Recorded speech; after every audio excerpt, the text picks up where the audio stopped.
Greetings all, and welcome to a slightly early, by which I mean 34 minutes early version of Tales of Confusion. Yeah, we kind of ended the Persona 4 Let's Play earlier by doing some cook-off shenanigans in Suikoden 2, and I'm now kind of in the mood to do another Suikoden 2 Let's Play, I'll be honest. Another cook-off would be awesome as well, just so I could actually, do that properly. Hello, sir, how are we doing? But we have two currently in there, which I'm guessing is myself and you. I'm waiting on some more people. I know Draconis was around. I'm fairly certain Jesper's around as well. Hello, hello, hello. Get in here if you're not already in here. For it is time for battle. And it looks like the traditional 4 we might have for this as well. It's been a while since the 4 of us actually had a game, so that would be nice to start things off.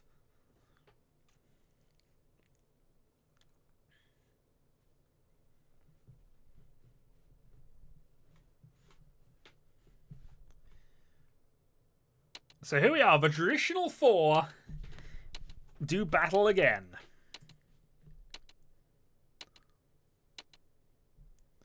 And I could really do with somebody doing a lot of damage to Viking's point score at the moment. He's 152 ahead of me in the league table. He is looking fairly unstoppable right now. But let's just see how this goes. Oh wow, this is a ridiculous hand. Back in the saddle. Let's see if we can do this. There are so many tiles I can just draw to get to Tenpai here. I probably prefer to draw the 3 of the 8 here. Just see if I can expand that a little bit. I could get a White Dragon call for Tenpai, but that's a little weak. Unless I can get the 8 and just expand things. Wouldn't have minded that as a draw. Won't take it as is though. Okay, 1 red.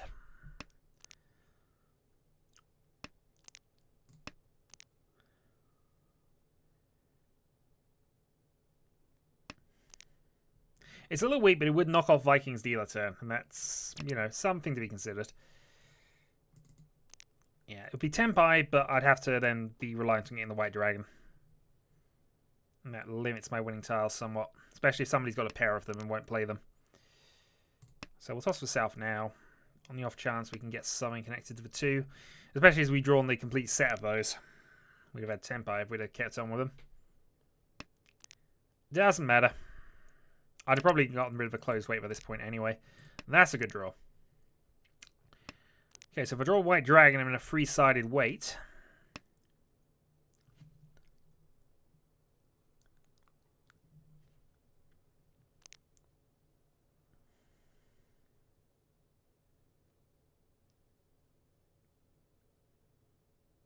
I draw a 7, I'm in a 3-sided weight as well, but I have to reach for it. That's not a terrible draw. Yeah, maybe I'm chuck the 7s here.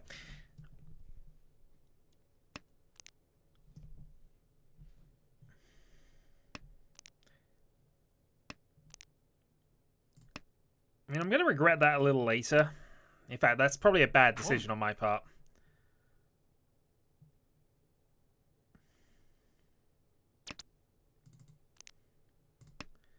Well, we hit Dora. Got double run. Potential pair weight. I just need that White Dragon, really. Okay. Big numbers by the Jesper. Big numbers. Yeah, we reach at that point. So we're in a 2-5 Pinfu weight. Actually, it's not Pinfu, but just the 2-5 reach double Dora.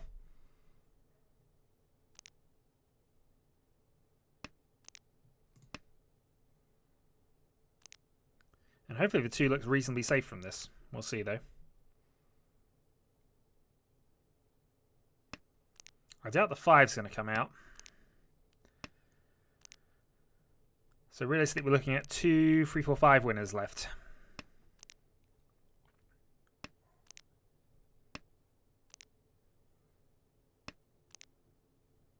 Five obviously would be Ipeko, so we prefer it, but let's just see what happens.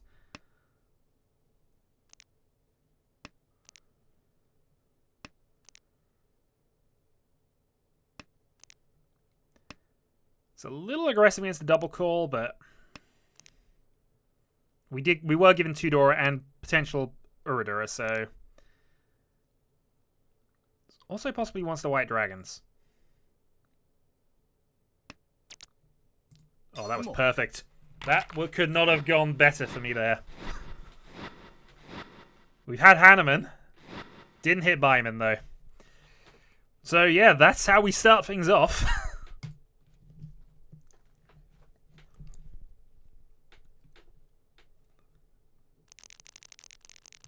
Giddy up, we are up. Just what we needed.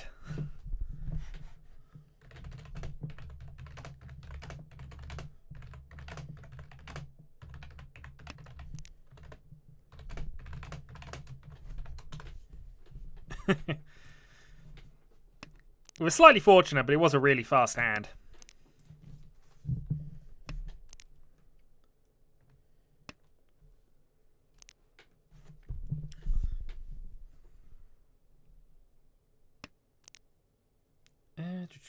Get rid of the 1 here.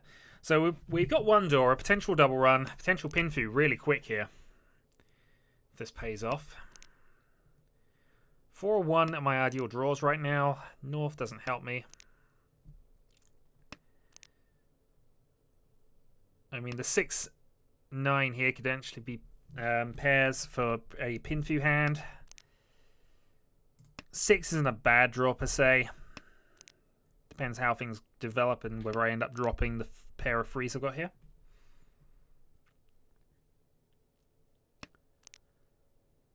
I don't want to get rid of a Dora.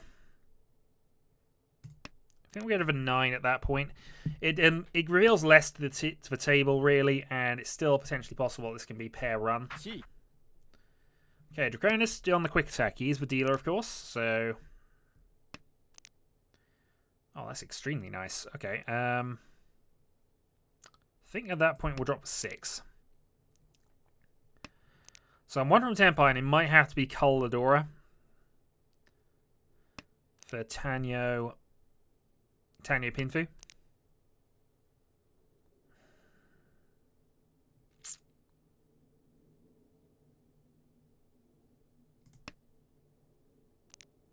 The 3's about as dodgy, but I prefer not to toss the 7 if I can avoid it right this moment.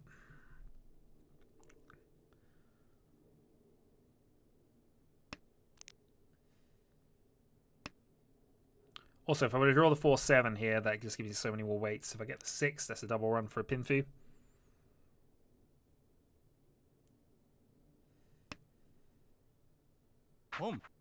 But 4-7 are my ideal draws right now, because that just gives me the Tanyo Pinfu with multiple weights. Dora. That changes things. Gonna risk the 5. So if I draw a 6, I've got Dora discard for Pinfu. We're definitely playing this silently. He says contemplating the call if it comes up. So I've got a 2-dot which is safe against both opponents. Okay, 3rd East. Could also potentially call a 7 to get there. Oh, red's okay. But we're definitely playing this one silently. We're in the lead. We have no need to push this. We have some safe tiles.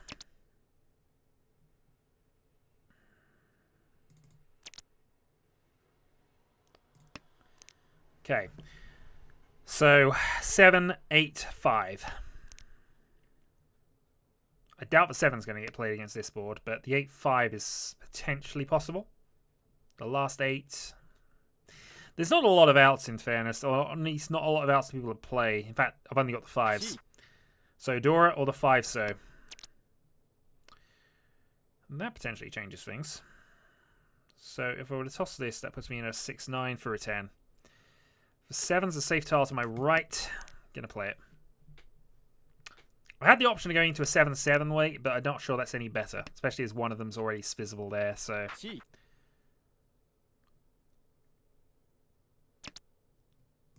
We'll take that. Gave me an extra Dora there, so sorry, Jess, but that's a gifted Mungan.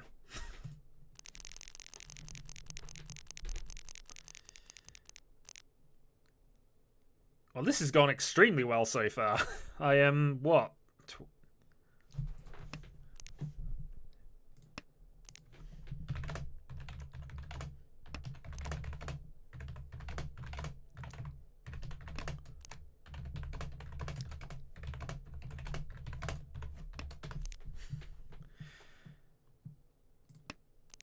And darn straight I want to win this.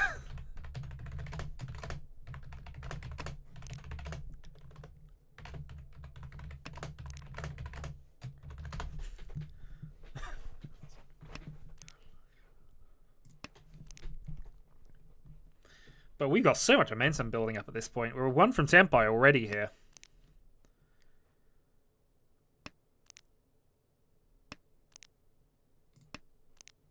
In fact, I can have a Tanyo just by calling this 6 here. But it'd be a really bad way. Even if I've got 1 Dora, I have no reason to push at the moment. An ideal draw is still the 3 dot. That kind of limits things now, but we'll keep going. Big thing for me really at this stage, with this much in the lead, even though it's early days, it's only East 3, and I've still got 2 dealer turns left, I cannot afford to deal in if I can avoid it. So I am definitely going to play safe.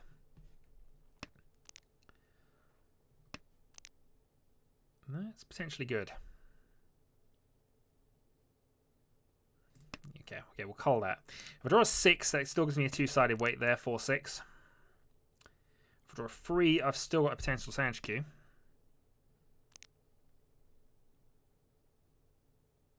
And I can still have this as Tanyo anyway, so...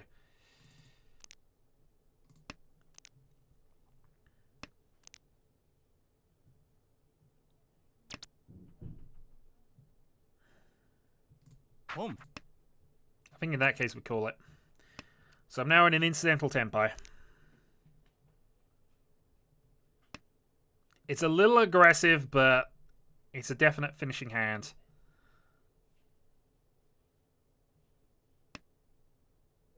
Dodgy. Is there even an outside chance of a Sanshikyu here? Possibly. I don't want to discard the Dora though.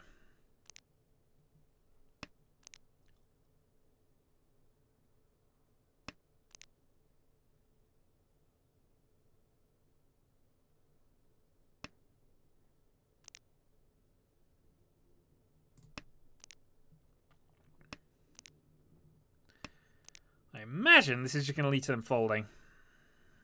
With the momentum I've got, that's a... Okay, well there's momentum for you. Tanyo Dora.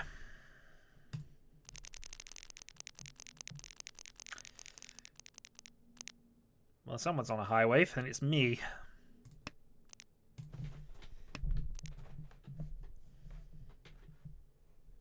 Bring on the highway. Yeah, bring on the high wave right now. This is just getting a bit silly.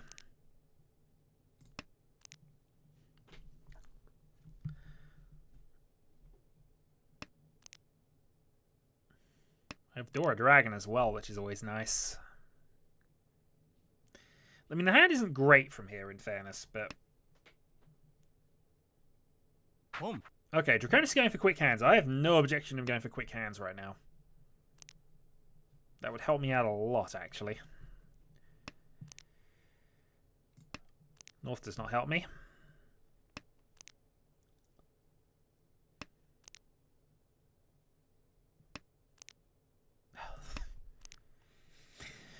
Okay.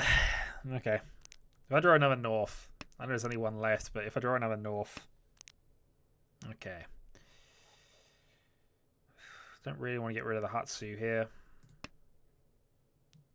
Middle 4 was a little tricky, but it's fine. I don't want to give away any bonus stars if I can avoid it here. I know there's one East that's been played, but I'm still reluctant to give people points.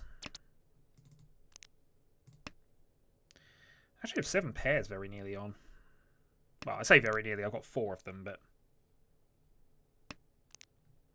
But at 4, it's worth considering. At 5, it's definitely worth considering. We'll risk the east there. So 1 away from 7 pairs Tempai, which thankfully is another concealed Tempai, effectively, with a variable weight here. Unfortunately, I've already tossed 2 pairs out, so, you know, I would have already had it. It'd have been ideal. Red Dragon 1's been played. I would like to take some more points off Viking, I'll be honest. So that's 3 pairs I've gotten rid of here if I hit the 7 pairs Tempai.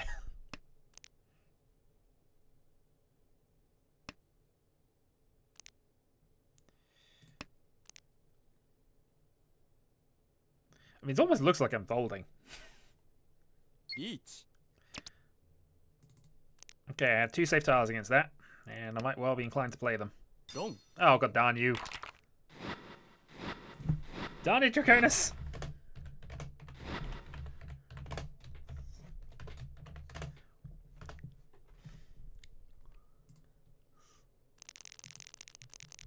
I need him to lose points!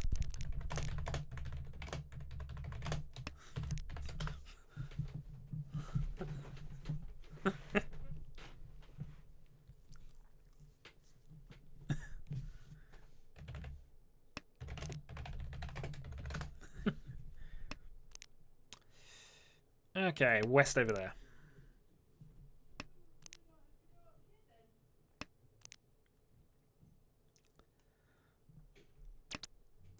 So nothing great from here, but I don't really need much that's great at this point. Okay, Jesper's going for a quick hand. I'm okay with this. Quick hands are my best friend right now. Get rid of a 9 here. So if I draw a 7, gives me double run, doesn't really do a lot for me. I could toss for 9, get that pair run set up. But we'll see. I mean, this has got legs. That helps. So 3-6 gets me a double run there, puts me 1 from Tempai. Another 8 or a 5 would be ideal, I think. Back to 5 gives me the possible Sanchikyu option. 1 does not help me particularly. Does help somebody who might be going towards Toy Dragons, I guess. Probably the best line from that hand. Maybe Chanter, outside chance of that. Although with all those discards, Chanter looks kind of dead.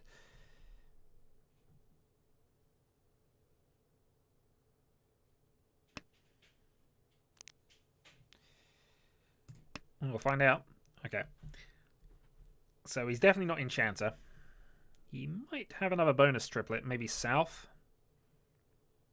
Based on the discard pile.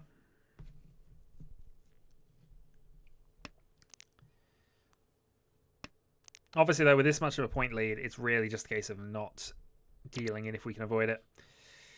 See, that's tempting, but I'm going to ignore it. Get rid of a 9. So we've got a safe 4 discard as well. Which is important as the dealer is deciding to push.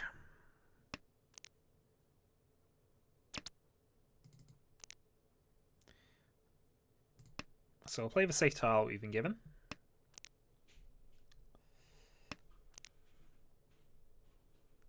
So a few ways I could get there from here. I could call absolutely every combination of everything from there, but I'm not going to.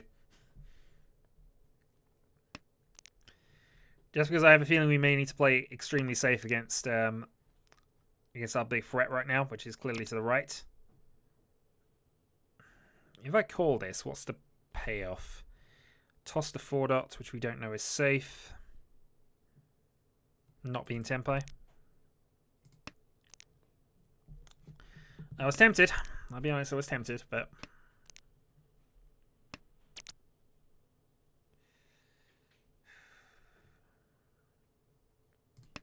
that's a little bit of a risk. So, Tempai waiting on the 6 dot. Somebody's chasing some points.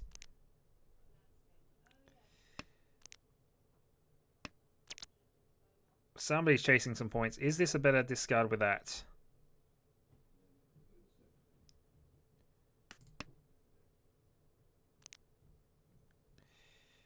You know, I'm not sure that was. I think I closed 4 now. And we know that's dead.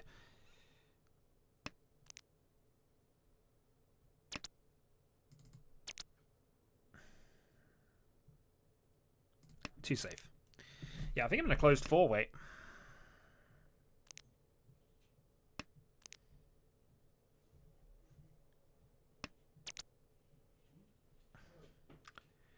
Technically, the close 7 weight is better. So we'll take it. Also, 7's a safe tile there. Yeah, we made an error with that 7 discard, actually. 6 had slightly more outs. In fact, we'd have 1 off that. Close 7 weight doesn't give us much, though. 2's a safe tile. We'll play that. Stay in Tenpai. Isumes.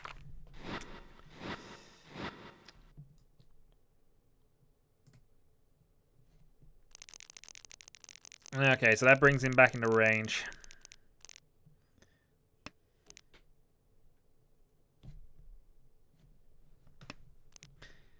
Wasn't dead. Both of them were kind of hell weights. A little awkward. Though the 6 would have paid off.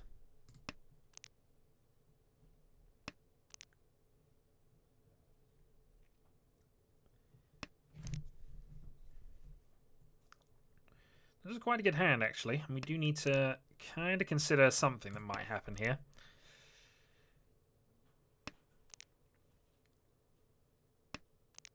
So we could really do with these two just taking a big hit off the guy. Let's see if it happens.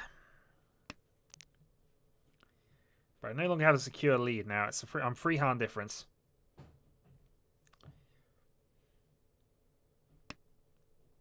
Oh, and he's on fire right now. So I had the luck in the first 3 hands. It's apparently gone around the table. Okay, let's lost my 9s here. Little bit of a gamble here, but if this pays off... Well, actually, I'm still not there, but... This opens up a few interesting routes.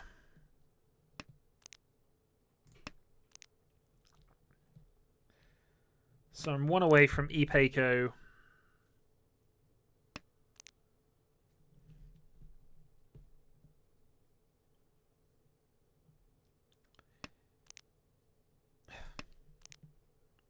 Well, that just looks silly now.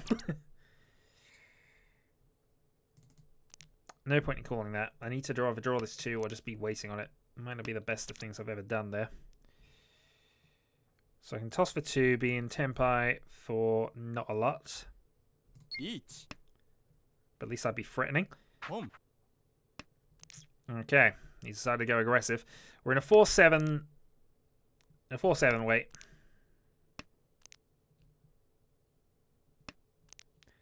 And it's likely a similar vein to what he's waiting on.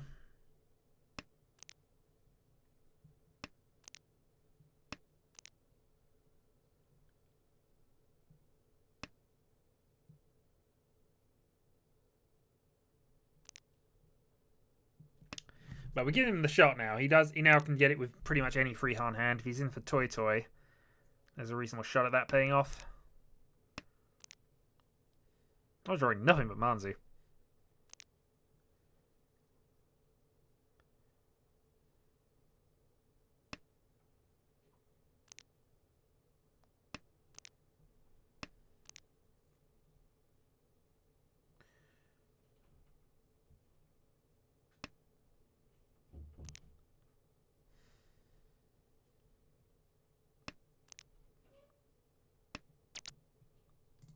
There you go.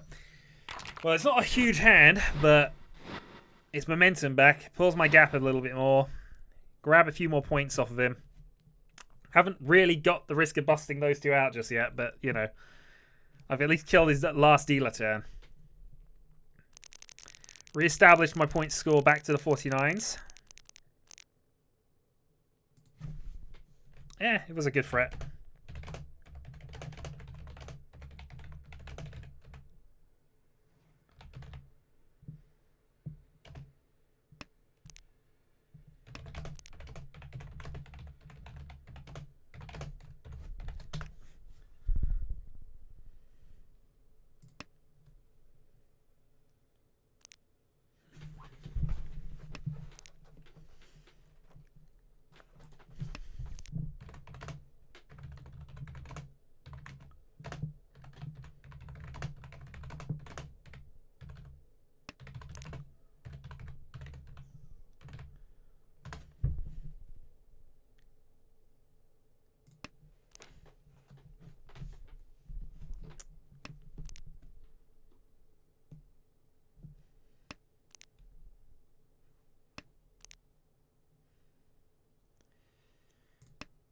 I don't know why I keep the east. I just have it there.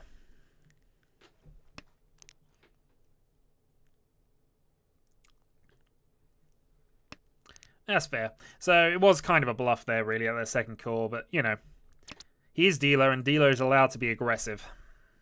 Especially when he was in the position of chasing the lead.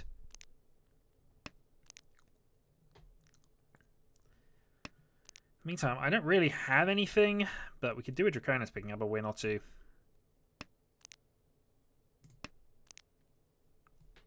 Yeah, really, this is not going to be my hand.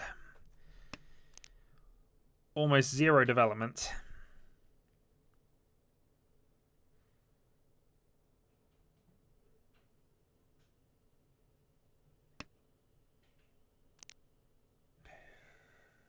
Alright, red can follow red.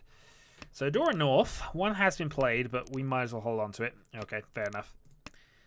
Given another one has just happened, sure. But this is not gonna go my way. I mean, even at best, I think I'm 3 away.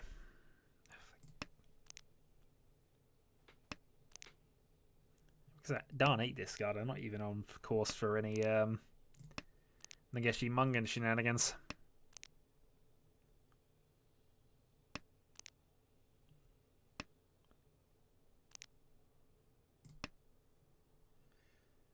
Yeah, we're following safe discards at this point, so. Hello, Urza, how are we doing?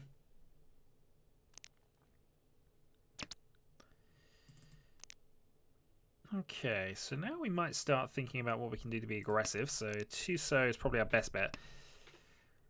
To develop the hand. It's getting late though, so we are at point of wanting to fold, but that's the first draw that's helped us in some time. Or massively helped us anyway. 8-so is probably safe given all the discards around it. So that gives us 5 pairs.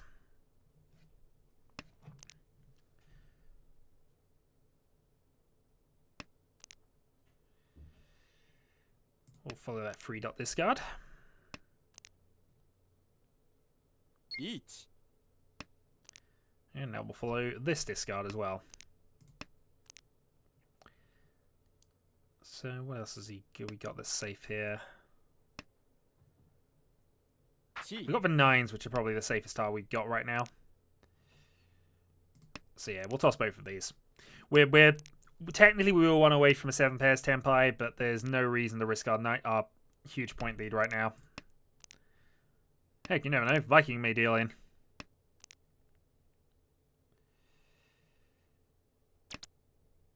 I'm using the time here just to think about what I've actually got to play next turn. Because I don't have a lot, you know. What, the 4 Suji, perhaps? Red Dragon safe. Good. Sorry. Okay, so I was just using up my time a little bit there, trying to decide what was safe. Done. I was about to say, he's given me safe tiles or he's dealt in, and that might be game. That's game. Ends with a Hanneman, and we have point scores. So I have outscored Viking, I have closed the gap, but nowhere near as much as I would have liked. Draconis and Jesper lose points. GG. And apparently we have another game in progress, so I am going to jump straight onto that one in the observer window.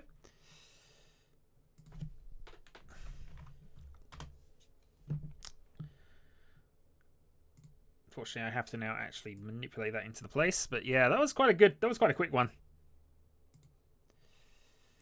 And I'll queue up for another one, but in the meantime, let me just position, and we're going to have to wait.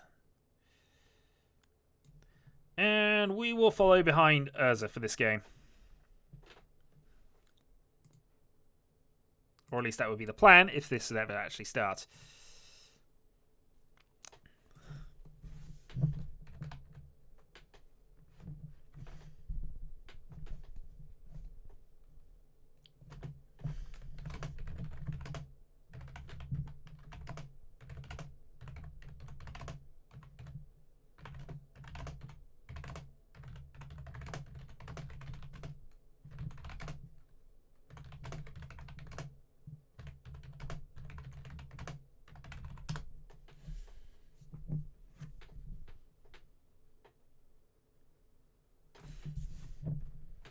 You promised Viking. You promised it would be Viking.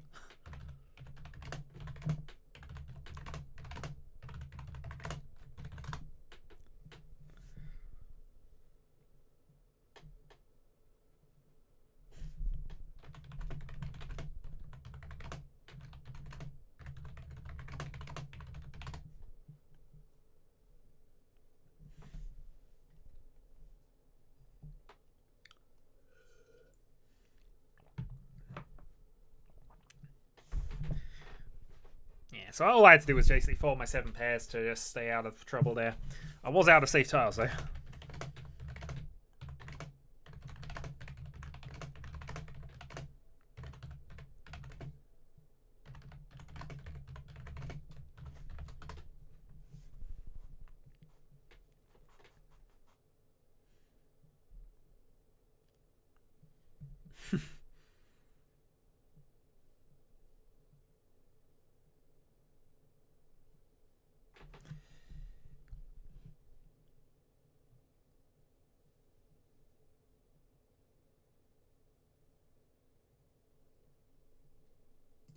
Well, let's just see how things are going. So we're actually 1 away from just starting up the next game, but I will keep us on the screen for the moment. Obviously, until a couple of minutes bypass, I can't actually see what's going on, and in any case, I'll be slightly delayed. What I might do is just turn the sound off for this for the moment until this begins. I did update the table.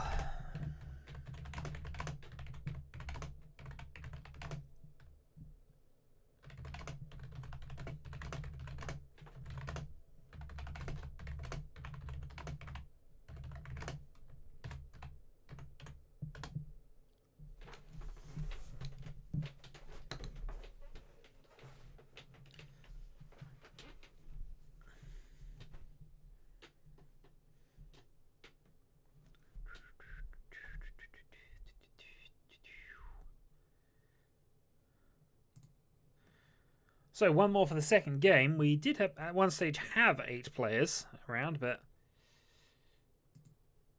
from that one, yeah, but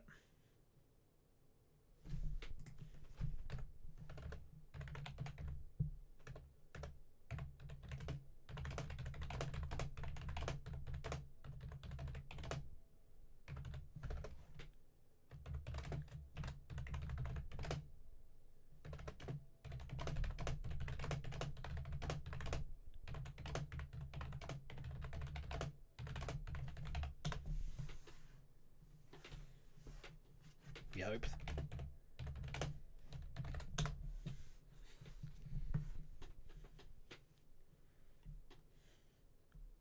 I mean, it's the 3rd wheel on the bounce, and I'm still about 120 behind him.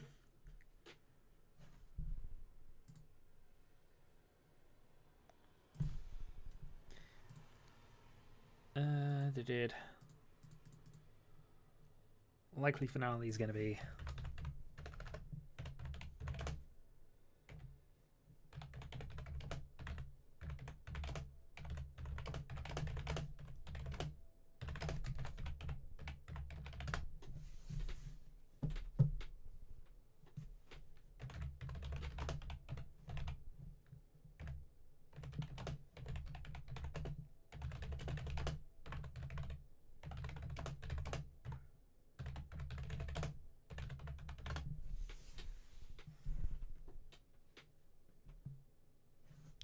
Okay, so we have this game currently ongoing, so let's observe how we're doing.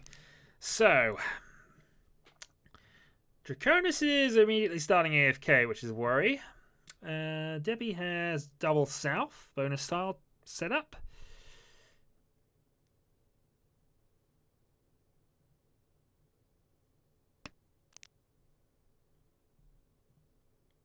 There's also with a set of his bonus tile, or a pair of them anyway.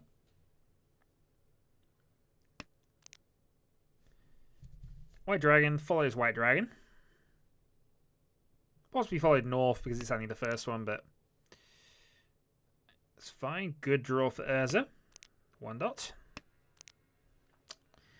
Quite a good draw for Zhong as well. Getting rid of his terminals, developing tiles in the middle. One of the dragons should probably go here. Yep. Other option is possibly the 8 dots. As east, that's actually looking quite aggressive there. So try the 2s. West call. Free played. I'd probably be inclined to play the 9 over the 3 at that point. Just because there's still the outside possibility you could draw the 2, which still works for any pin-through relations. It just maximizes the tiles you can call on as well. Especially since you've already got your bonus triplet set up. 7's a good draw. Gets rid of the dragon. Now gets rid of a 9. Okay, 1 from Tenpai for Yong. So nice little waiting pattern there, the 5, 7, 9, but at this stage it's not massively helpful. Debbie is kind of reliant on drawing that 7 man, but other than that, it's looking okay. Yeah, again, 3, 5, 7 is 3, 5, 7 or 5, 7, 9. Any kind of waiting pattern like that's quite helpful to have. 6 over the 3, yep. And there's the reach. What are we waiting on? Closed 5. You had a 2-sided weight there on a 1-3. And if that decides to call aggressively, go into it. Has Tenpai, so now just waiting on that 4-7. Now waiting on a... decided to stick with the 4-7 over going to the 5-2. Probably makes sense, but I'd have imagined that the 5 is... I guess it's not... The 5 and 6 in isolation aren't safer than each other. The 5 is a possible Suji for the 2, which is why it's probably preferred. But in isolation, at least, there's no real difference in the number of tiles they can affect. Debbie calls south. A bit aggressive, but means she's Tenpai if she can get rid of that 5-so. She kind of trapped herself with that call, actually. She would have hit either way. I didn't actually think she'd go for the 7 at that point. So she called and didn't take the better Tenpai. I mean, she dealt into Yong anyway, but...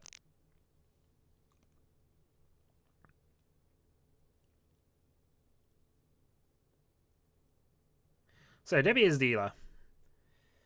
Has a completed set, has a pair, has a few terminal... In fact, has 2 sets. Gets rid of the west-south at this point, and then see where you are. Okay, Urza is rewarded with not a lot of help for his win. Young's looking okay-ish. So I think Debbie has the best starting hand out of everybody here. Get rid of a south of the 4 at this point. Yep. So does Urza cuts his bonus tile. Draconis also trying to keep hold of his. White Dragon follows White Dragon.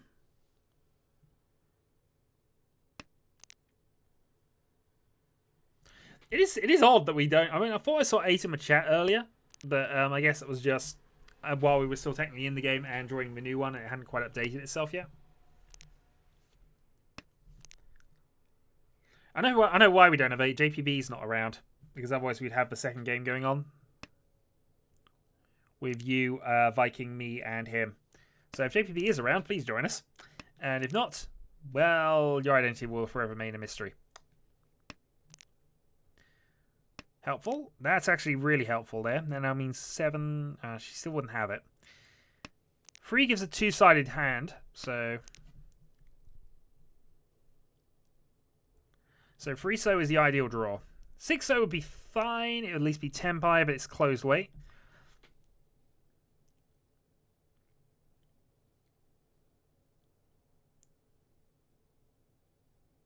Draconis seems to be running down the clock at this point. Well, I just disconnected from this. I know, decides to go for the late 8 dot. Debbie should not be calling this. And used up a fair amount of her thinking time doing that as well.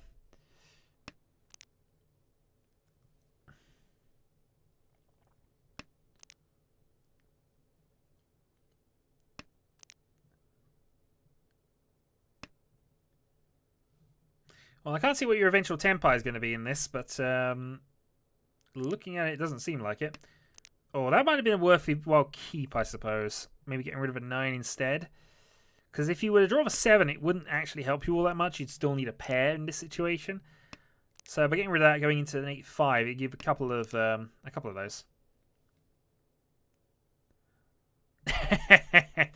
That's very possible. And hey, any Yakuman is going to affect your luck one way or another. Usually you'd hope it'd be positive, but I guess something has to balance that out.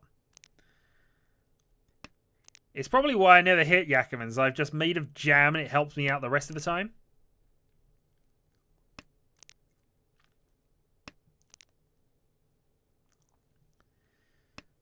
Okay, getting close. I've been on a table where somebody else has hit one. And what's amazing about it is I looked at the game afterwards and he basically started with 6 tiles of a 4 wins hand. That's, yeah, again, same reason for the 5 here. It just gives you more tiles you could call upon to get to tempo.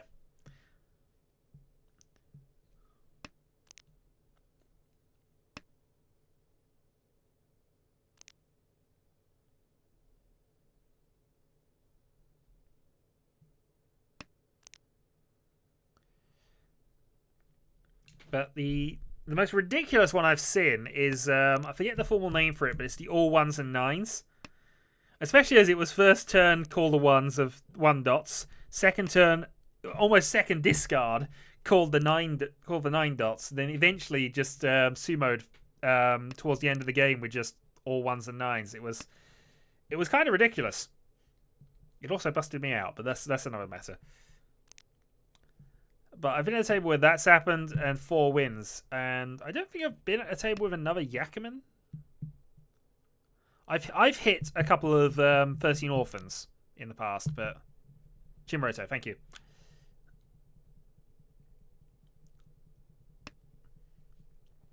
But Chimroto is actually slightly more difficult than Suiso.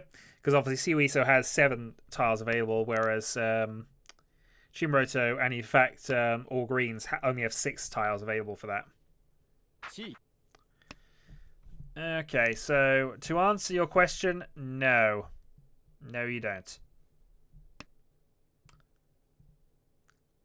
7's an interesting draw discard here, but again, can't really call it. Yeah, Debbie's going to unfortunately stay away from Tempai. She probably needs to call just to maintain it at this stage. That being said, having got the pair of 2s is a helpful thing. I didn't notice when she did that. There we go. Call, discard for 9. Hit Tempai. End of game. Say dealer. Decides not to.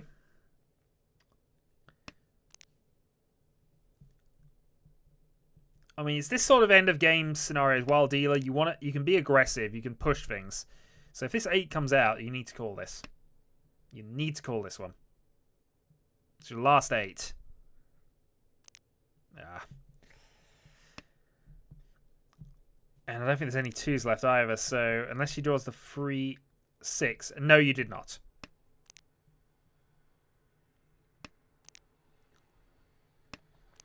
What Yaku do you think you have? I mean, heck, the 4th 9's gone, so you can't even get a Rinchan off the Khan. Yeah, now drop the 9. Oh, wrong 9, but yeah.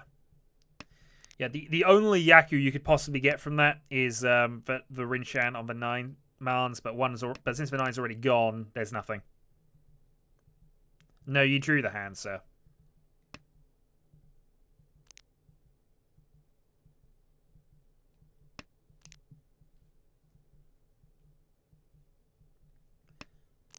Yeah, Debbie arguably should have called a couple of times there. Oh, she could have got Haite, I suppose. Haite was technically possible.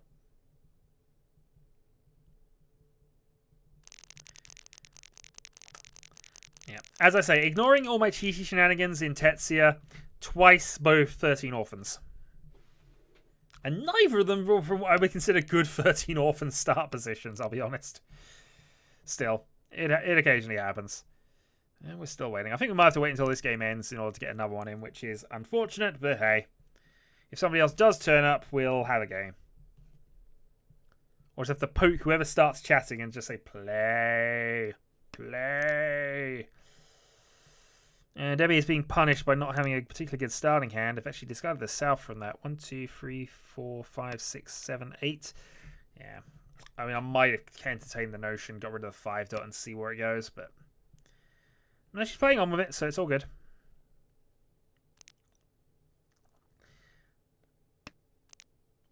Yeah, especially after that second draw. There's almost momentum at that point. If she'd have kept it getting safe for one more turn, she'd have been at 10. And at 10, yeah. Oh, sorry, 9, not 10.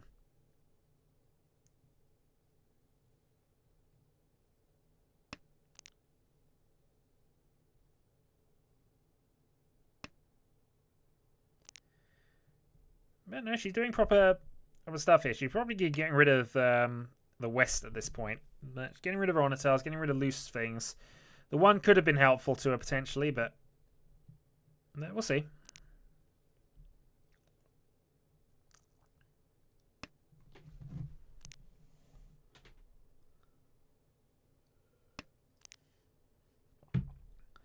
Okay, good draw.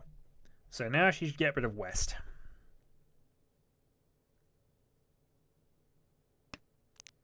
So let's get rid of White. I guess White makes sense.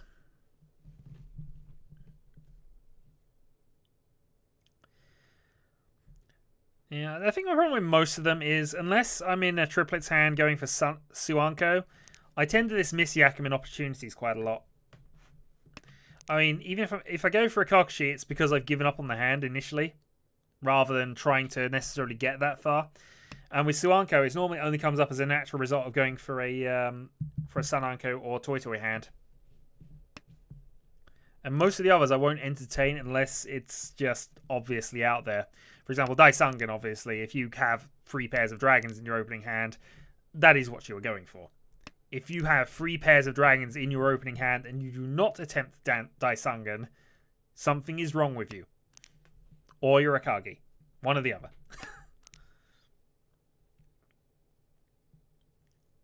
And even then, arguably, something is wrong with Akagi. But still.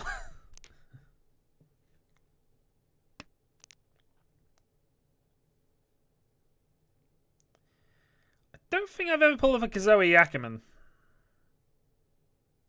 Except, obviously, on Tetsuya. But yeah, I'm fairly certain it's just the 2 13 Orphans hands I've picked up. I've been close quite a few times for other ones. Suanko, mostly. I've had the Suanko Tenpai and had to take the Sananko Toy Toy hand, which is always a depressing thing to have to do, but I've done that. Oh, that's safe tile, maybe? I mean, it's before the reach, but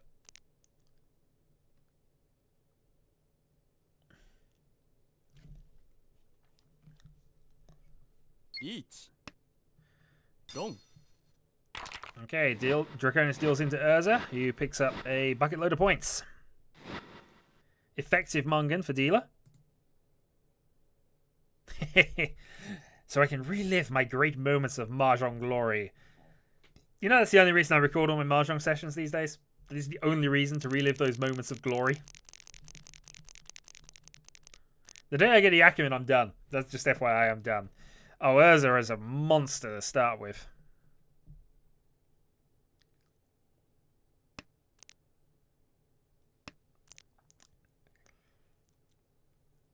Okay. So yeah, I was kind of distracted, obviously, by Urza's monster hand here. But looking around, Yong's not bad. It could potentially be quite quick. Debbie's is quite good as well, actually. There's some quick hands out here. The only person in a bad shape, really, is Draconis. But if Urza picks up that dragon or draws that 8 so early, he's just... Oh, okay, there's the dragon.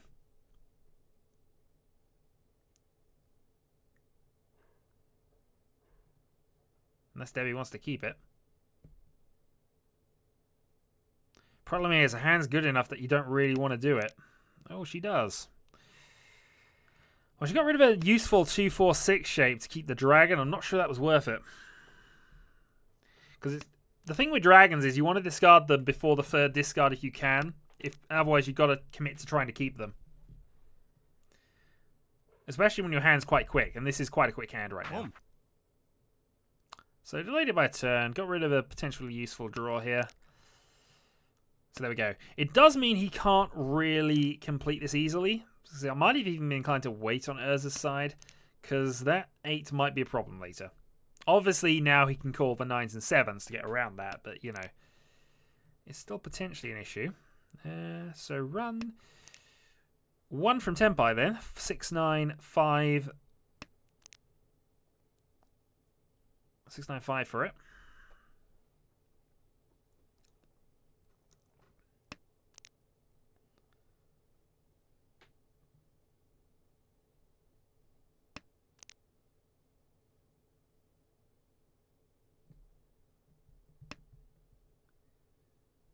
Okay, so 7 can potentially be called across. Oh yeah, it is Fedora free. I missed Fedora free actually.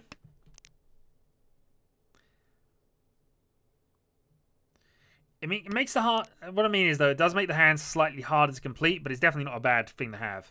So Debbie can now reach on the 8. Does reach on the 8. So she's reaching on a closed weight, which is always a little dodgy. Urza's now 1 from Tempai.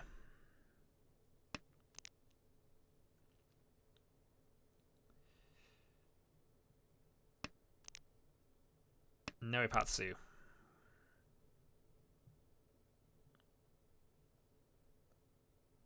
So there's an extra 600 points available for each, but 3 5-sos still left to be drawn. Problem is, if either Urza or Yonko draws them, they're useful tiles for them. And even though Draconis is not unlikely to need them, the fact he's held on to the 8 for this long and he's still holding on to that 8. Okay. Means that Sumo was really the only option. So let's reach Sumo.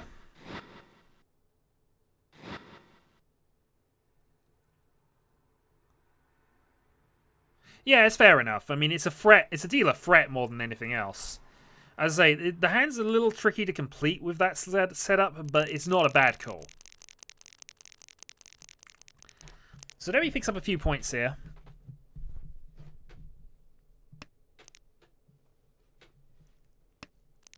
One dot.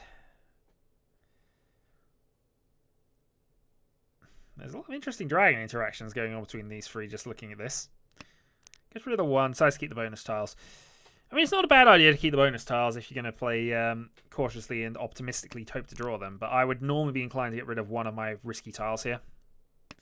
Urza obviously has no real reason not to get these. He's almost pretty much... If the red dragon comes out early, certainly you want to keep those. But okay, there's green. Green should follow green here, especially since you drew a pair of your bonus tile. Yep.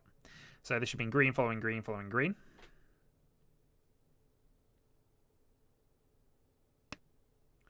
Yeah, still wants to have the outside hope of the Daisangan, but you've given Draconis an extra draw. Probably white dragon at this stage. Maybe the 4. Okay, so let's go with that.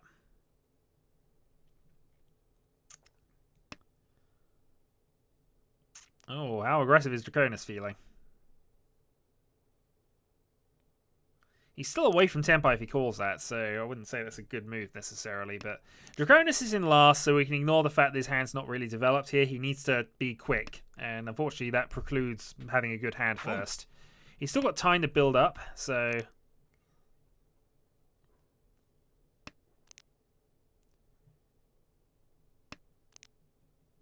Oh, there we go. That's a nice draw here. So get rid of the 8 over 2-4. Yeah, either way, getting rid of a closed weight's not a bad idea here. And now she can call either white or west, and suddenly she's in business. Might still end up waiting on that 5, and also she's 1 away from a 7 pairs Tempai.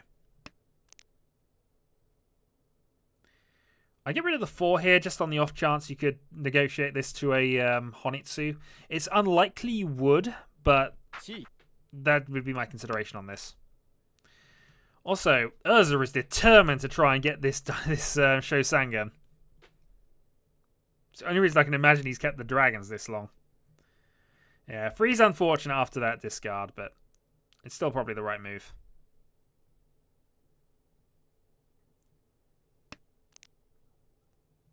Right, finally gives up on this idea. White dragon is still alive, I guess, so that's another reason for keeping hold of it. Here there is the option to call and go into triplets. Decides not... Oh, there we go, 7 pairs. 7 pairs waiting on the 5. Wants to keep Fedora, and that makes sense. Unfortunately, she loses 1,000 points to Urza, but overall, that was reasonably well played. How alive was the 5 at that point? There was one definitely out. I think there might have been another one out somewhere, so it might have been a Hellweight. If it was, that wasn't such a great move, but you know. With that and the extra Dora and Sumo, that was Mungan, so you can't complain at a Mungan Tenpai.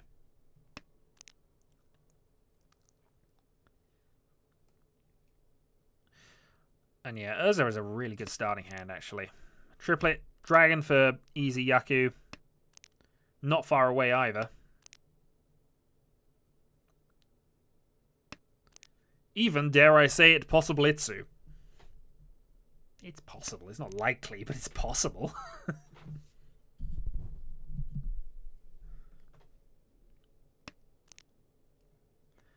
Oh, that's a great draw. So Debbie has hit her Ipeiko. If he draws a 7 or a 3 dot, she's actually in Tenpai already. Ipeiko, Ipeiko Dora 1. In fact, Dora 2, rather. So it's potentially a good hand if she pulls in the 7-3. There are no... Well, there's one 3 that's been played, but... Here we go. Possible Itsu. Get rid of a 6, yep. I told you it's possible Itsu. You know. You cannot deny the possible Itsu.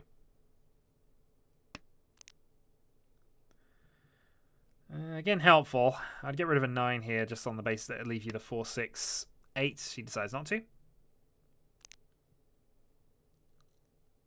Oh, that might kill the possible Itsu off here because that's 9 into Tenpai. Yeah. Oh, well. It was possible. I'm just going to say it. It was. So waiting on a 1-4. Oh, Debbie. Oh, she plays for 9. She's gone safe. Well, let's hope that works. The thing is... Oh. As it happens, Young will deal in first. I was really scared she'd just play that and try and maintain the Tenpai initiative. And in fairness, I've got to be honest, in her position, I probably would have played the 1. But no, she played the safe tile first, which is perfectly fine to do after a reach from the leader. And try to play around it. So, Debbie is now dealer. This is the time for her to be aggressive. She has 1 Dora in hand. Quite a quick hand, but no quick Yaku, unfortunately.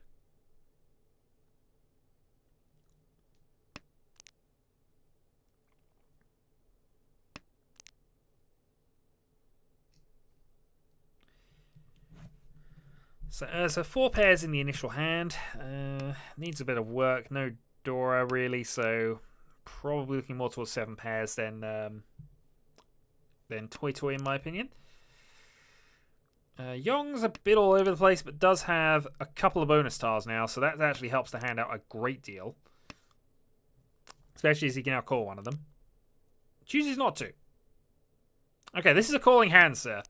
Admittedly, your rest is a little bit of a mess, but with 2 bonuses set up, I'd have been inclined to take that. Especially as now you're gonna... Well, now you got to take it. Kriev, I am amazingly disappointed in you. You have a good setup at this point. You got the 8 to get rid of from the first call. You got this 1 dot to get rid of the second call. You, sir, are just going in timeout for that.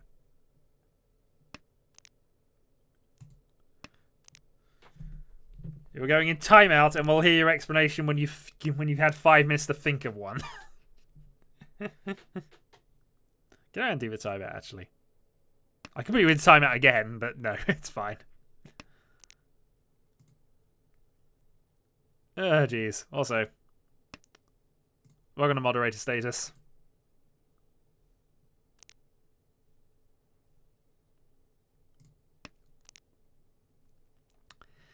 So Ursa's looking at 1 away from 7 pairs Tenpai. Debbie could technically call that, chooses not to, which is probably the right move at this point. Debbie's also kind of on the 7 pairs plan, although the 2-5 plan is probably a better one to go for Pinfu. And obviously we have knowledge of the tiles that are out, so that's She could call and go for a quick Tanyo. She is dealer. Okay. Get rid of the 1. I don't mind this line, actually. She's dealer. She's not in the lead by any stretch, but this now gives her the ability to push. Push, be a bit of a threat. Now the South gets called.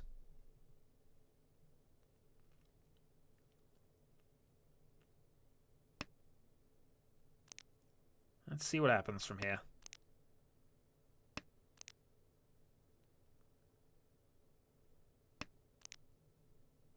Seven pairs. Each. So on the 7. Double Dora. Oh, that's very nice. So that actually gives her the Tanyo. So Tanyo, Dora, Dora. Waiting on a 2-5. Unfortunately, based on the discards and what's out, I imagine that's pretty dead. And there's a couple of 2s left still. No, actually, no, there's 1 2 left to be drawn, and 5 5 5. Yeah, so there's 1 of each. It's not the best, and that's for dealing.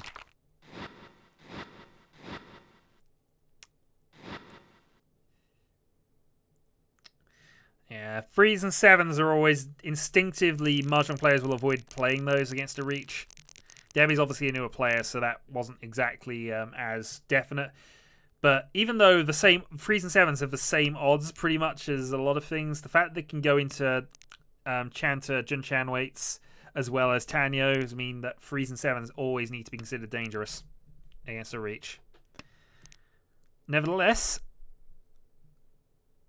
call has been made. Urza picks up some more points. And we shall see how this goes.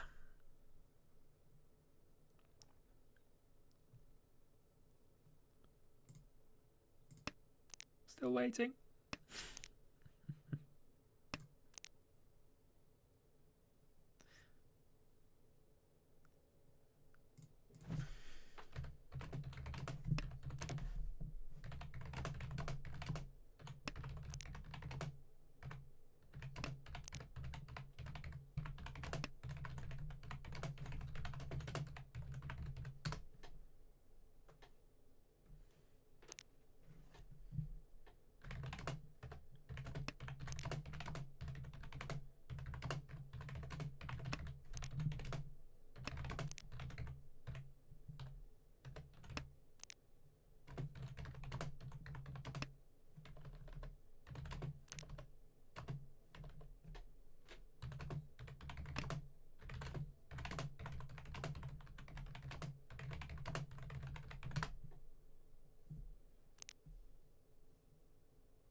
Okay, so I imagine this is the Honitsu hand coming up here. Probably drop the 8 in a moment.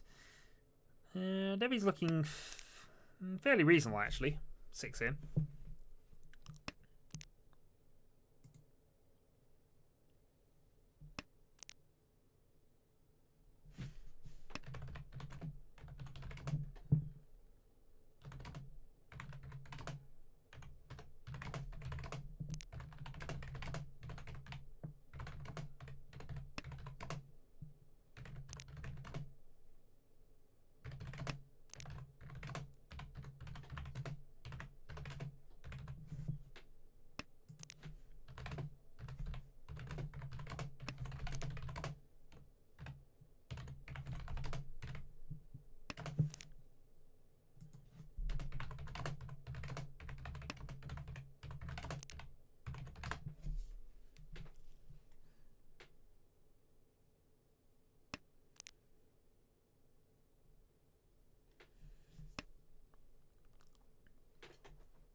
Okay, game is on.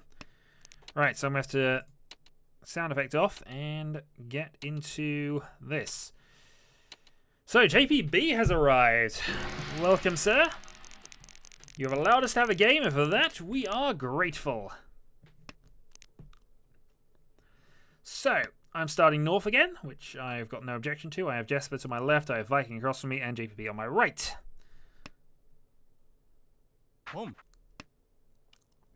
Fair enough, sir. I'd actually forgotten you were in timeout, in all honesty. But anyway. Sorry, Vikings gone with aggressive early call.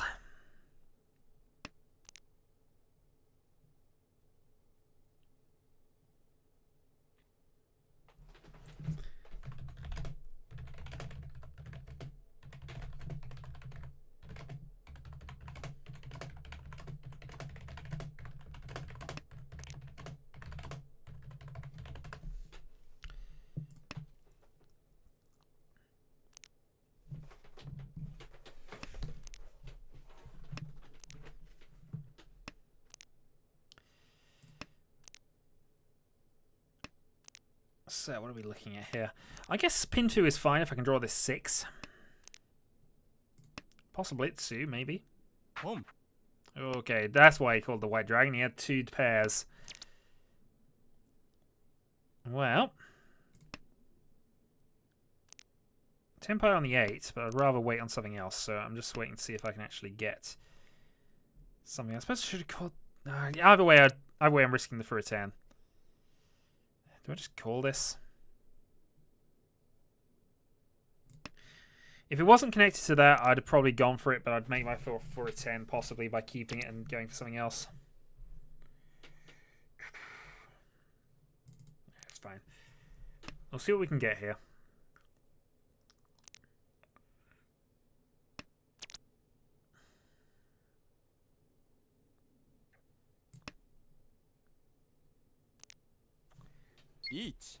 Okay, so I've had Tempai for a couple of turns here, but the 3 is also safe against the Reach, which is helpful. We're also up against a double call. 5 is risky, so he's obviously in Tempai up top. We're going to stay silent. 2, 5, 8.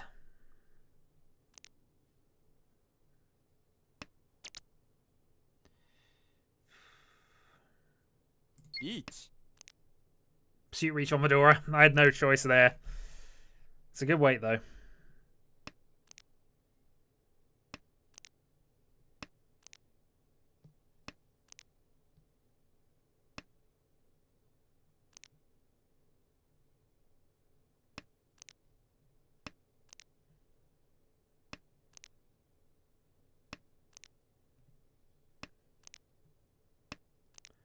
Thankfully, I'm sure he's on a Sozi weight of some kind. There we go, Sumo. I mean, I had multiple opportunities to reach earlier than that, but that was clearly the best one to go for. We actually hit Among Us, so good start.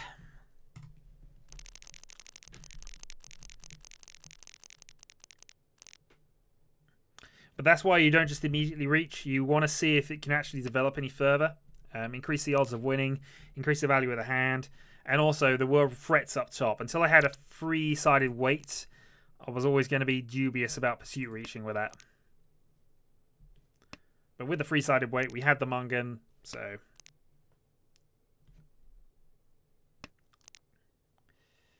Yeah, okay, second self. So momentum's gone a little bit, but let's just see what we can do. That's potentially good. We'll get rid of a dragon on turn 3. We'll have to keep the east for a bit, though. At least until it becomes necessary for us to discard it, anyway. That's potentially good. Sauce for 9.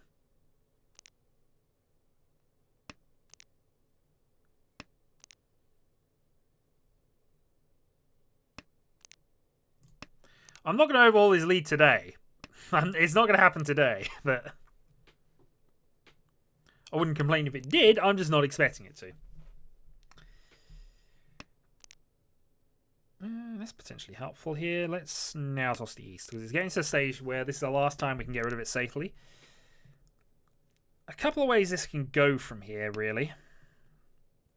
4 is probably still our best draw, though.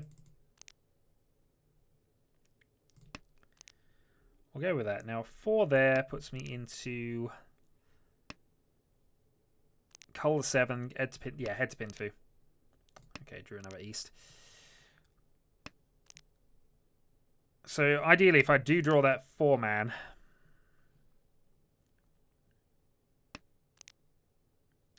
two dots.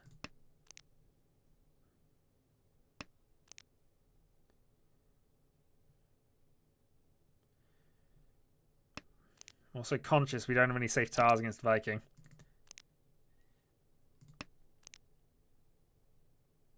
Which is something I'm going to have to consider a lot more at this point. Because he's the one person I don't really want to lose points to in this tournament if I can avoid it now. Okay, we'll play the 6.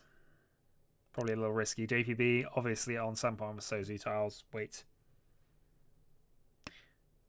Or at least I would have assumed so. Might be in Tenpai. Okay, Vikings going aggressive. If that 4 does get played by you, I'm going to have to call that, I think.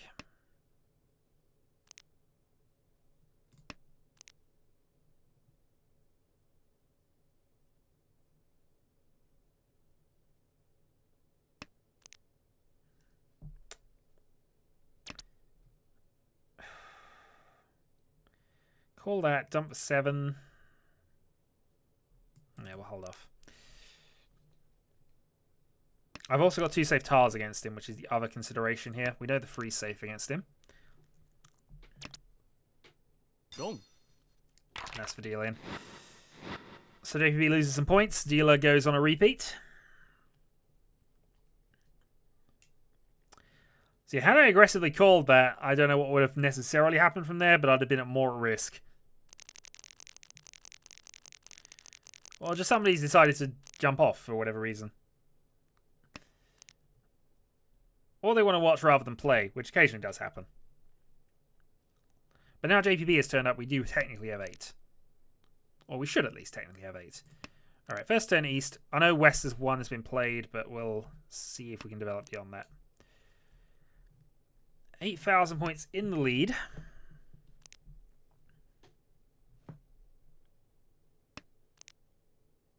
And double west. Okay, and the dragon. So this is quite a good hand from here. We have had 3 games going on at once, which has been a bit crazy to track, in all honesty. Oh, that is awesome. Okay, we'll get rid of the 1 here. So we're 1 from Tenpai. Unfortunately, JPB says no. Is that sumo only? I think that's sumo only. I'm not going to complain at that. Just as my hand was getting good.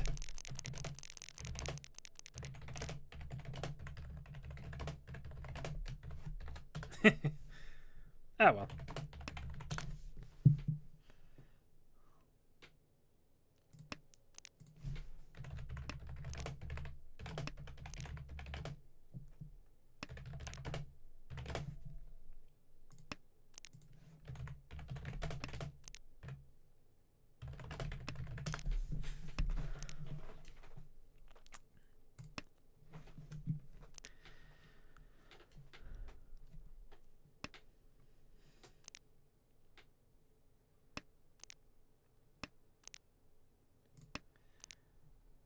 So this hand's looking good. Let's watch JPB just randomly sumo again.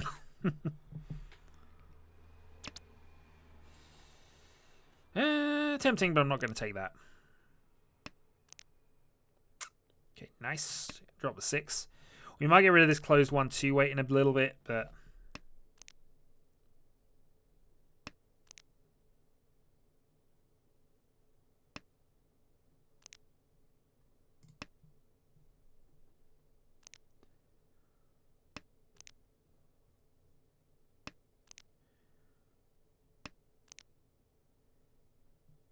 Okay, west doesn't help me.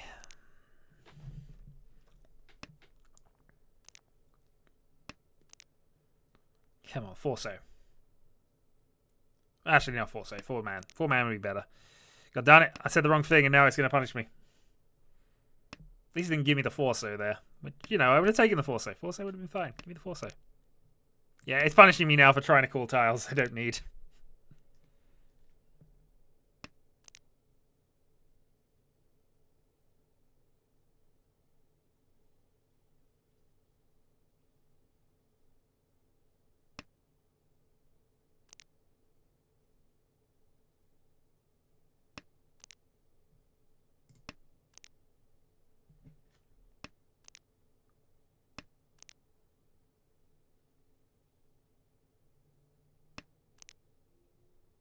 That's helpful. Okay, that now gives us a half step closer to Tenpai here. We can now call the last 2 dot as well.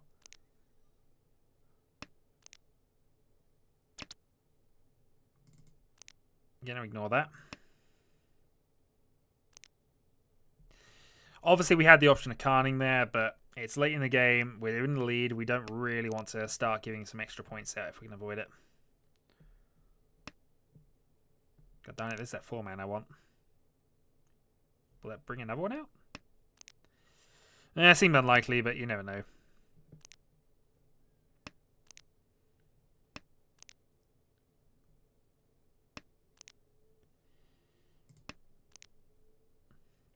Looks like I'm going to be no 10 at the end of this as well.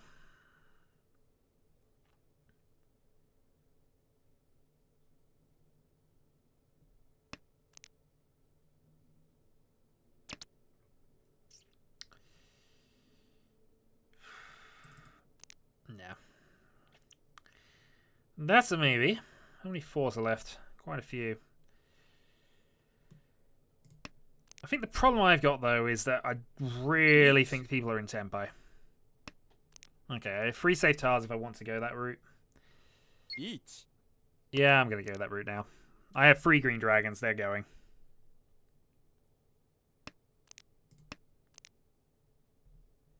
This is why you do not can the green dragons when you don't need to. Because now it does not matter what I draw. I've got free save tiles. Actually, 13 orphans is entirely safe at this point. Because there's other tiles that I can see 4 of.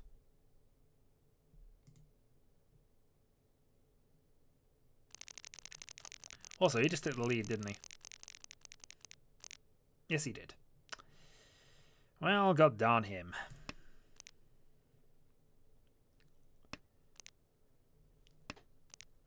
But I made you a moderator and everything.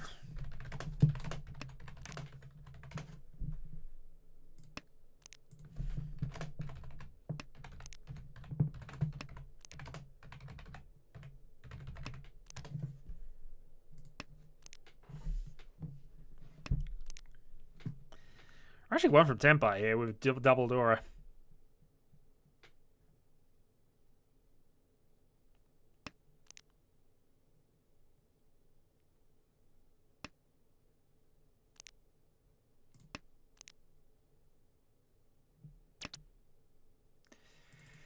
Nope, can't call that and still be there.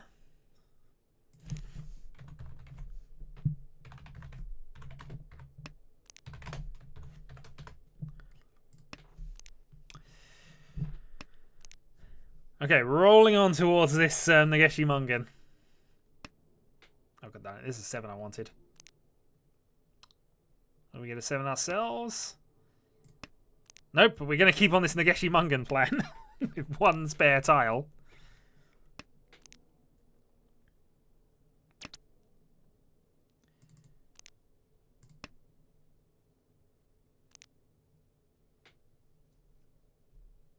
Not really a pun, sir.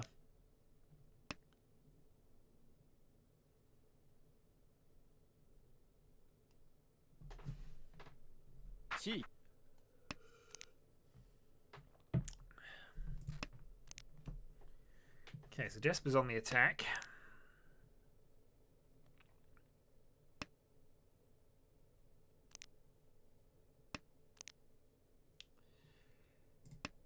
Still not drawing this down 7.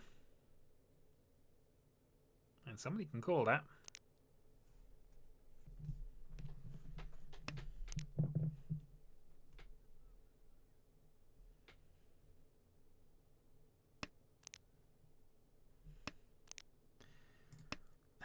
perfect draw is just eluding me now. Somebody has a triplet of the 7s, I know it. Each. Bet it's you. Bet it's you. Okay. How do we want to play this?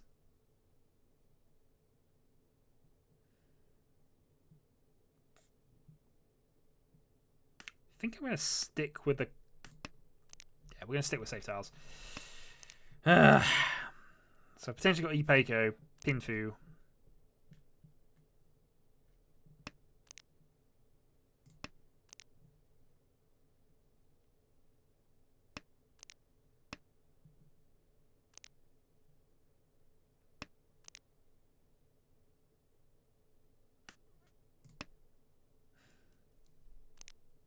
That was a poor discard decision on my part, but I'm under time pressures now.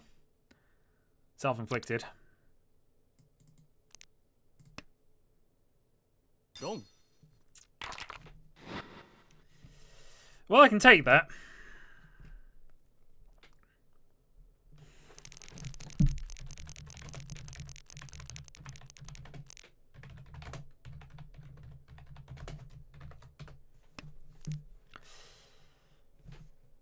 But that was the preferred.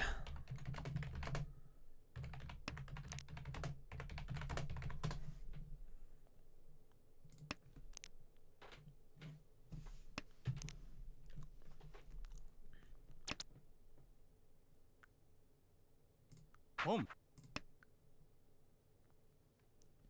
Home.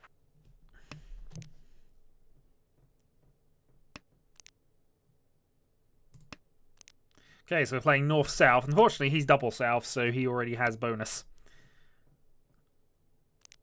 And this wasn't really a can worthy of going for.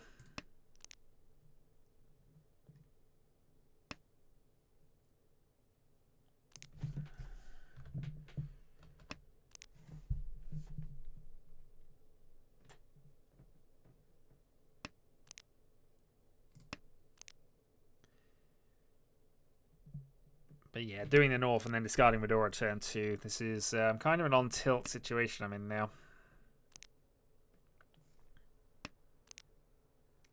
This is where mistakes get made.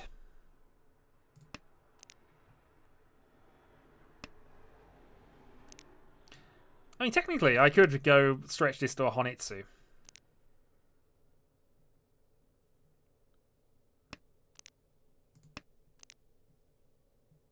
No, because Viking is a good enough player to actually use those properly. That being said, he's calmed me into some more Dora. I can't take advantage of. Each. Wrong. Yes! Perfect! He would also be for a 10, but you know. That will do.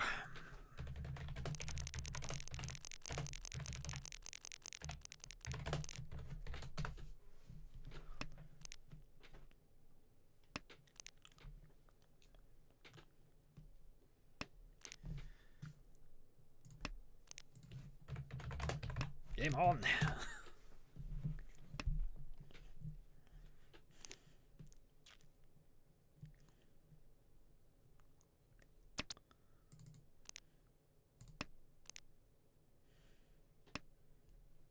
I don't mind.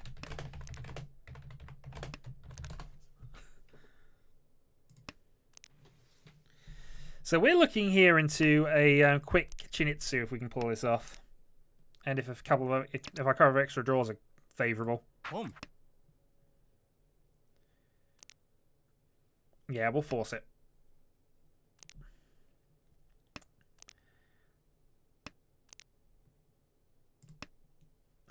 Door free. I'm now just about to deal into. No, apparently not.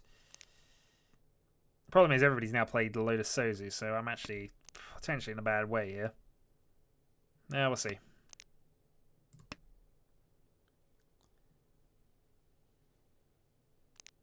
I kind of wanted to threaten it, at least. Because Chinitsu Mungan here would be pretty perfect for me, in all honesty.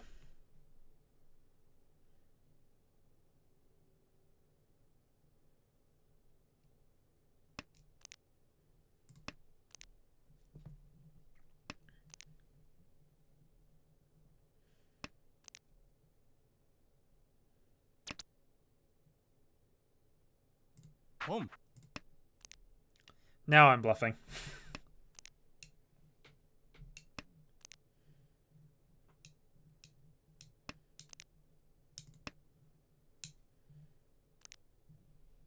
Riichi. Oh dear. Oh well. That's my punishment for bluffing at this point. Good news is I got the 7, which is a safe discard. And I might still hit the toy, you know.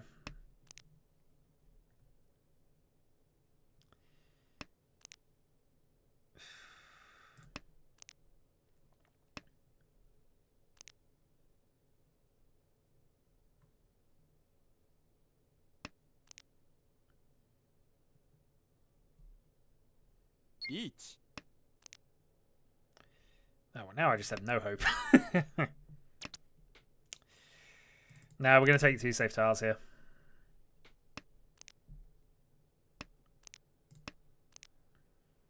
Yeah, we're done. I mean, technically we're in a position where we could have gone for it, but I'm in the lead here. And default position while in the lead and somebody else is going aggressive.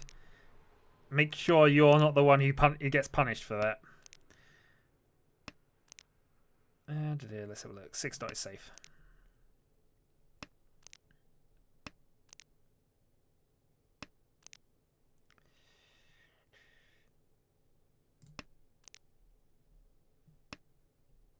Dong.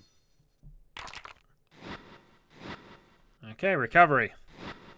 Possible Itsu! Not just possible, sir. Actual.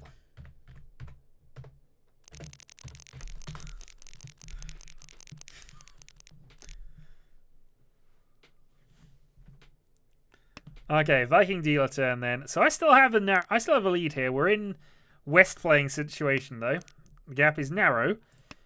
So it's all about who can just pull away that gap here. And having 1 door in the opening hand, having a reasonable start.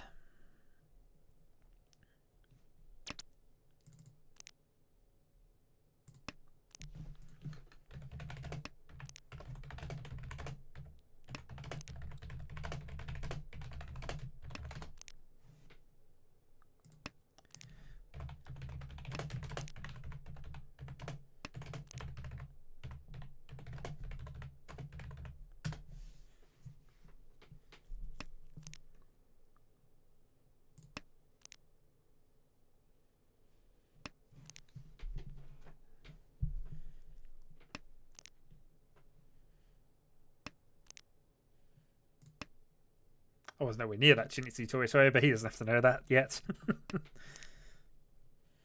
Also, should have tossed this Red Dragon a little earlier.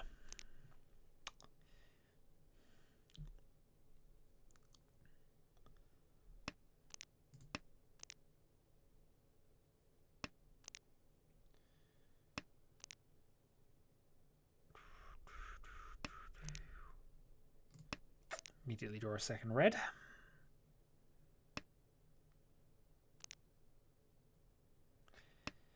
It's not really gone brilliantly well for me since the initial hand, which was quite good in fairness. Oh, there we go. See, I complain and it improves itself. I should complain about it some more. Also, it's good that that's 7 passed. Draw a discard. So I'm imagining Vikings near tempo from that. Oh, very nice.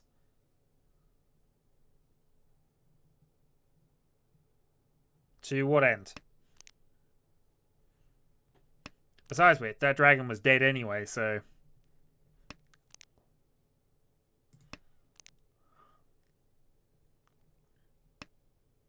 Also, I just noticed the white dragon's gone. I should really have played mine in response. So I've been trying to get rid of that for a while. If I had a bonus triplet, I'd love to have called that. That's helpful. Okay, so I've got some options here.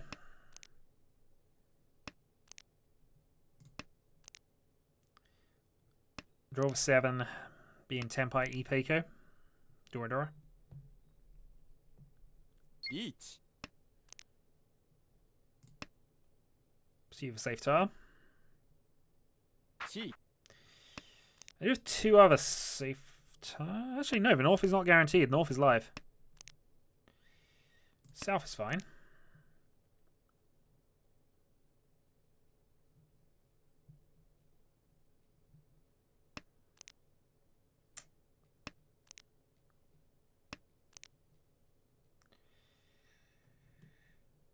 I'm going to fold.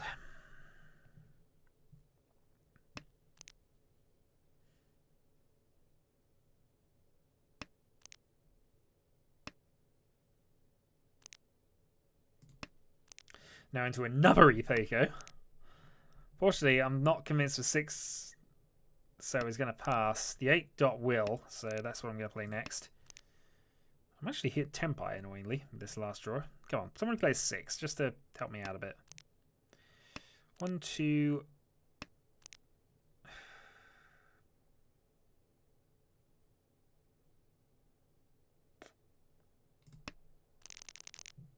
Yeah, fold it.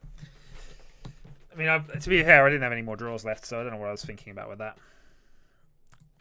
So, game moves a bit narrower. I still have the lead, but it's getting interesting.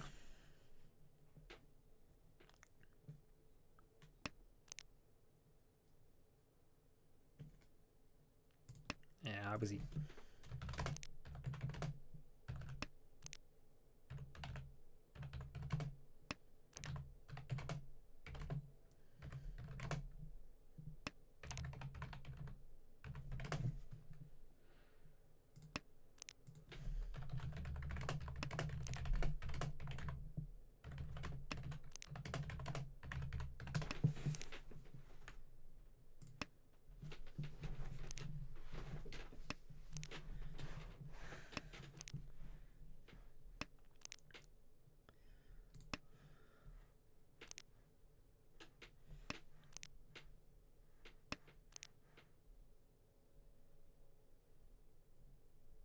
Possible, possible.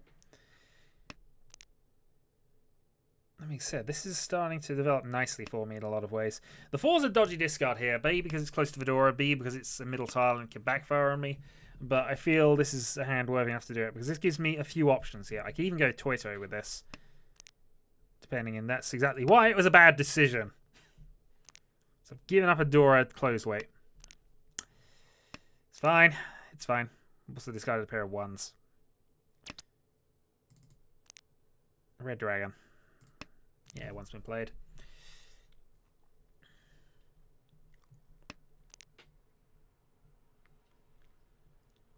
This is not looking great for a lot of things here.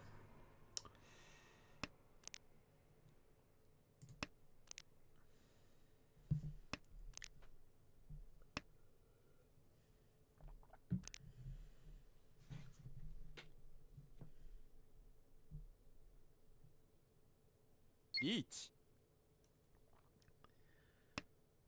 Viking suddenly hit form. Sorry, not Viking. Jesper suddenly hit form. JPB's on the attack.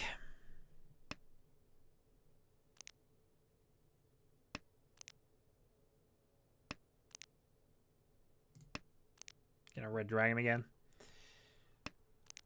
I don't really want to play I don't really want to fold here, but I've got a feeling folding's the right move. Mind you, my hand hasn't really developed from this point in the last 5 or 6 draws, so saying I'm folding a hand that is still 3 away from Tempai is not exactly a... I've got 8s. If he's after an 8, he really is in a bad way.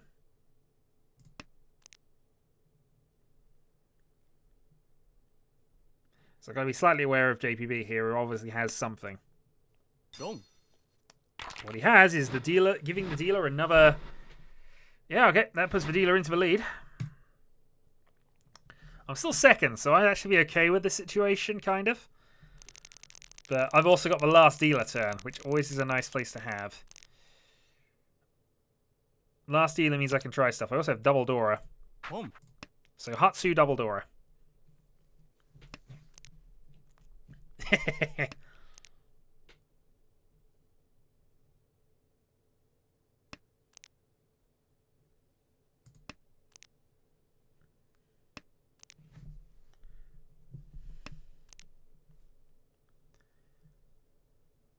All hail the divine punishment.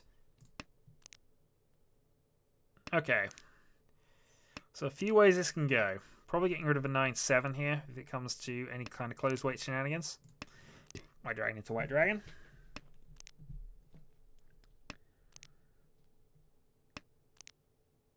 Oh, that's helpful. Yeah, we'll get rid of a closed weight as we mentioned. So I can call the 4, call the 1s if I need to, call the 2 if it comes up. Really, we're just... I was about to say, all we're really interested in is this door 2.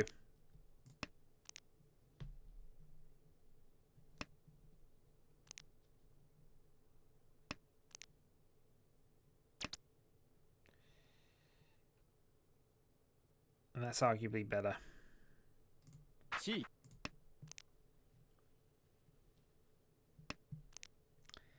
So we have our pair. We have multiple pairs actually. So we have a couple of ways we can try this. Depends how desperate we need to be on this. Okay, we see all the 8s. If it needs a 7.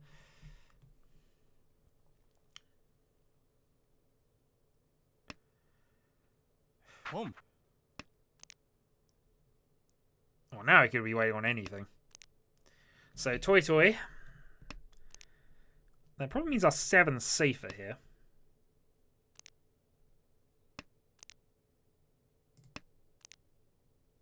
We went on the safer tile deliberately on that one. Obviously, whenever you're in against the Toy Toy hand, discarding your pairs is always a good idea. And that also opens things up, so we now have a free 6. So quite a few freeze hand 6s have been played, though. But there we go. It's not a huge hand, but I think that's enough. No, 1400 out. Okay, so last hand. Any kind of win overtakes me into the lead. And this is a quick Tanno hand if I've ever seen one. So, call the 8s, call the 6s, discard the thing there. Yes! Oh, this is perfect. Absolutely perfect. So, 2-8-6. Wrong 8. I know how the rule go on this, but wrong 8.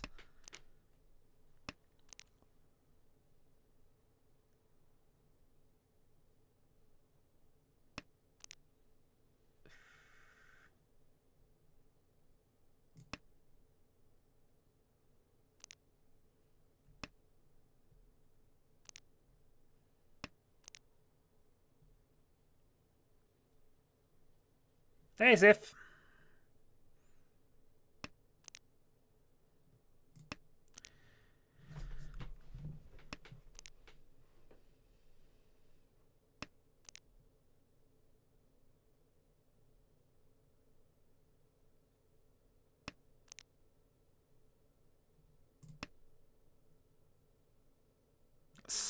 I'd say that slightly opens things up. Obviously, with the gap this close, Jesper can't really afford to deal in either. But neither can he afford to be on defensive. It's almost hell in that position. Each. He's gone for it, though. Well, I have a safe tile I don't need, which is always a plus.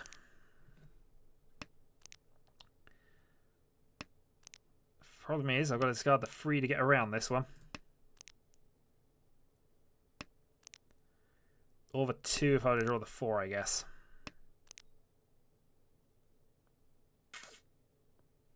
Oh, that's awful. Alright, 8 thankfully is safe. We know that. Also, gap is 400, but it doesn't matter in my case anyway. I only needed 1 Han. Home. If it passes. Chi.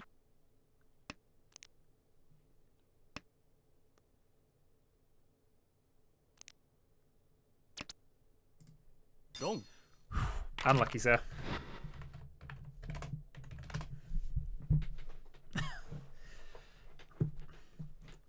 It wasn't enough to take him out of second though, so he still gets some positives out of this.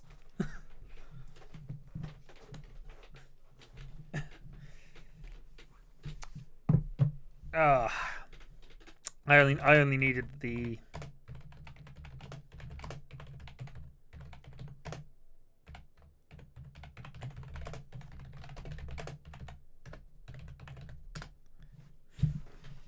So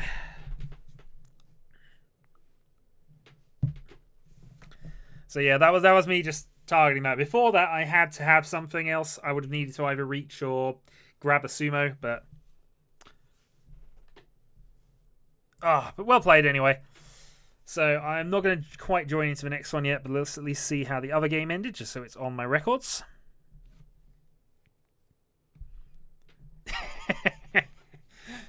Oh dear. Yeah, you see, that's what happens. You got punished. The flow went against you. Okay, so we can close that down now. Close that. Bring back the Shadow Zhong thing. No, Jesper. I'm also probably going to call it a night. I realise there might be one more game that happens. If it does, I will add it onto the thing at the end. Somebody will just have to let me know in post. Well, in fact, we do have another game going on, don't we? Yeah, there we go. So Yong, Urza, JPB, and Viking are playing a game, which is decidedly not telling me about, but that's fine. I might actually stay and watch this one, actually. All right, I'll stay and watch. I'm not quite going to end this just yet, but we'll go and watch. If somebody can beat Viking down, get him into last, we'll see how this goes. I may even offer cookies, but you know, that's only me being malicious.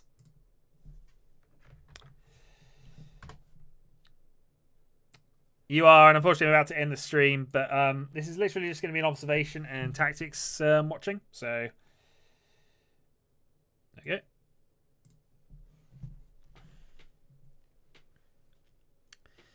And of course, we have to wait a few minutes. So, yeah.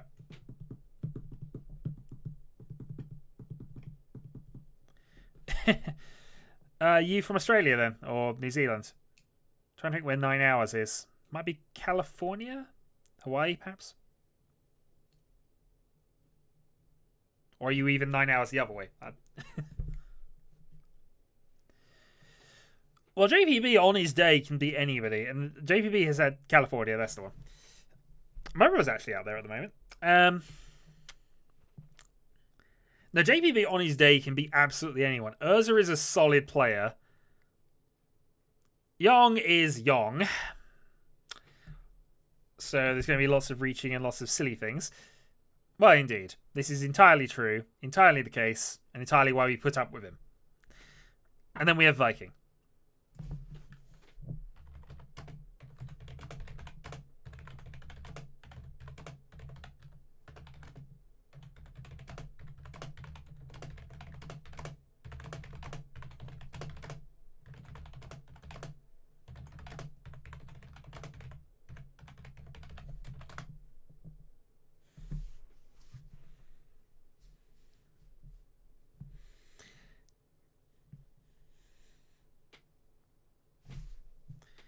You can't give up 3 wins and then just say you can beat anybody.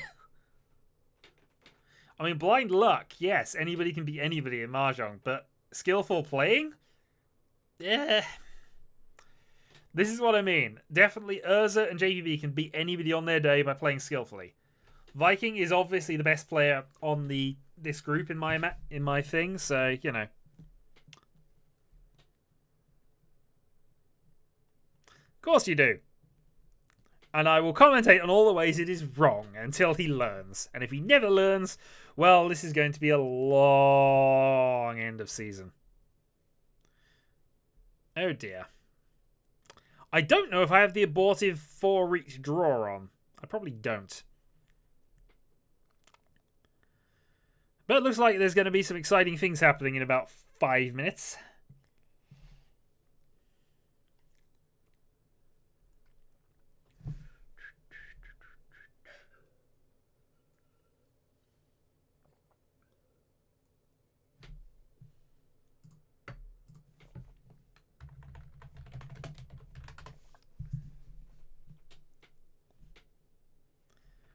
Indeed! Stop trolling him!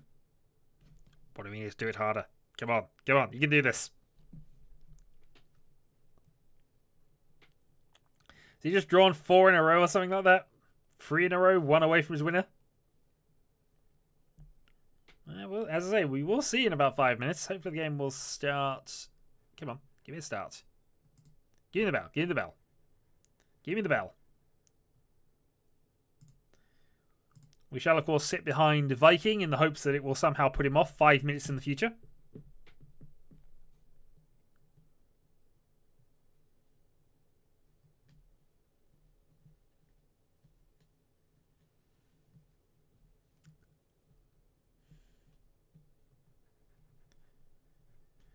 This feature, of course, the 5-minute delay is just purely so that we can't really screen snipe. Most games will be over in 5 minutes on Tenho, so, you know, I'm almost always going to be a game behind.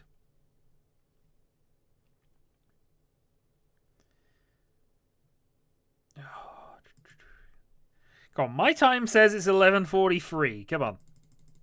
There we go. So sitting behind Viking, let's see how this looks. So, fairly solid opener from Viking. Jong has also got fairly solid opener. I think the worst opener at the moment looking like is JPB, although he does have a couple of sets up, so maybe not. 2 pairs, 1 set, and yeah, there's some quick hands out here.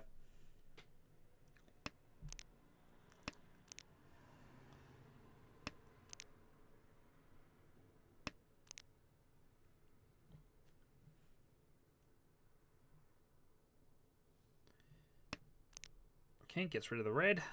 Gets rid of the green. Gets rid of the red. Half step advancement for Viking.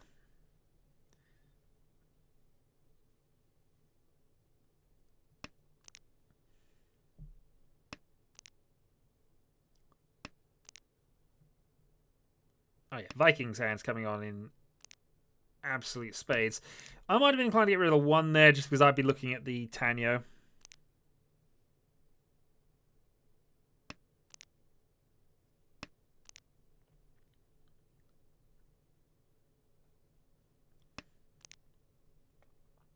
But he might also want to keep up the illusion of a half flush. So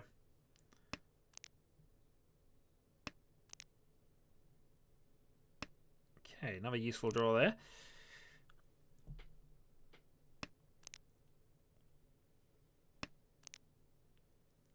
See, now he goes in for the Tanyo, deciding he doesn't want to risk the white dragon just yet, which is fair. Okay, 1 away for JPB. Reach from the Viking in south, I think. Yep. So reach Pinfudora, potentially. Pinfudora, potentially, actually. So that's the Mungan. Or certainly will be Mungan if he sumos.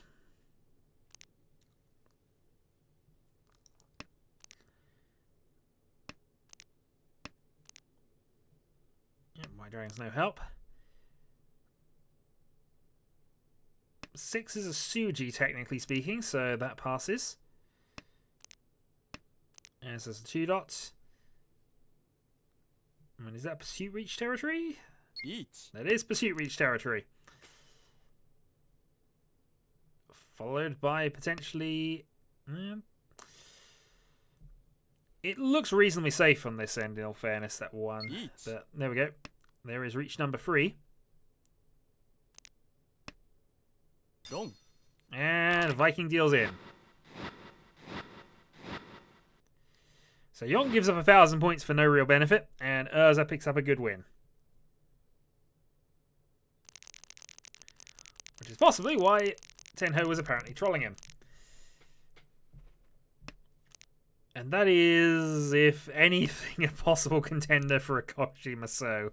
Although, in fairness, he does have 2 triplets, so yeah.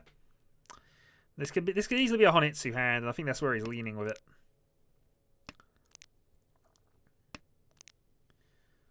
Obviously, he's a bit reliant on getting that Dora draw, but still. It was unfortunate. It was a good waiting pattern. He was in the lead. He was dealer, you know, but neither Urza nor Zhong decided to respect that and decided to go for their own hands. In both cases, I think they could have stayed concealed and been safer, but, you know. Okay, double ton. which is a very likely double turn in all honesty, but let's see. Second south for JPB. 5's a good draw for Urza there. Sorry, Yong. Okay, and Urza has now got his hand into the Honitsu area. Riichi. Okay, another reach by Yong. Which could easily lead into... Yep, safe 2 for the moment.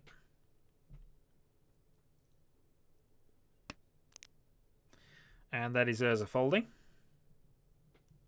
What's he actually waiting on? He's waiting on the 7-4 dots.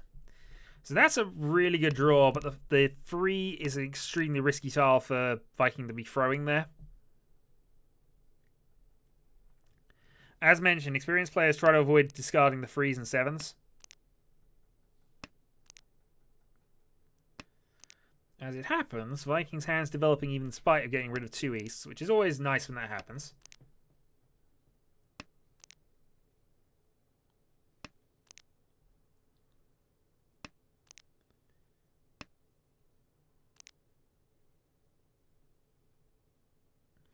See, Manzu are a bit dodgy, but decides to go with it anyway. Urza draws his Dora.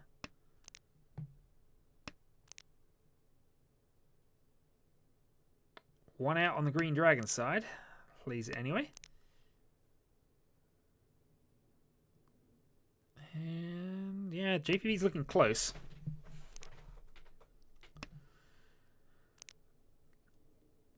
And that's a reasonable draw now. So now he's one. That's Viking 1 from Tenpai.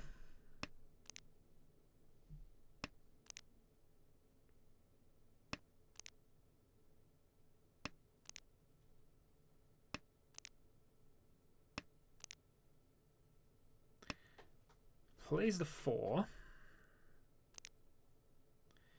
Supposed to play the 4 there, but I'm not sure the 4's safe or proven safe anyway.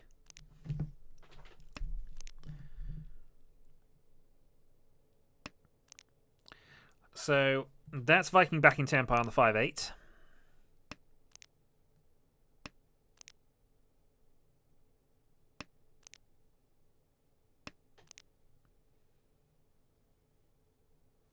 that Tenpai draw for him?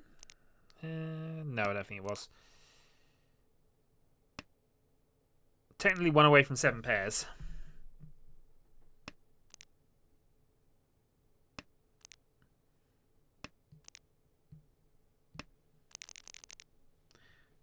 Okay, 2-player Tenpai, and we move on.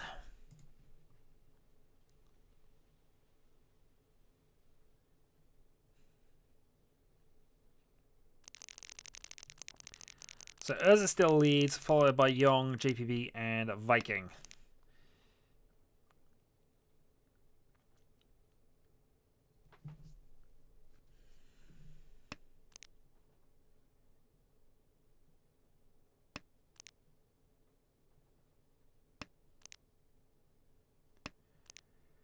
And honestly, Vikings hand three pairs, but nothing's really screaming greatness there. Urza's looking like he's got a good hand. Fortunately, the West is seat wind, but still, he's only a couple away.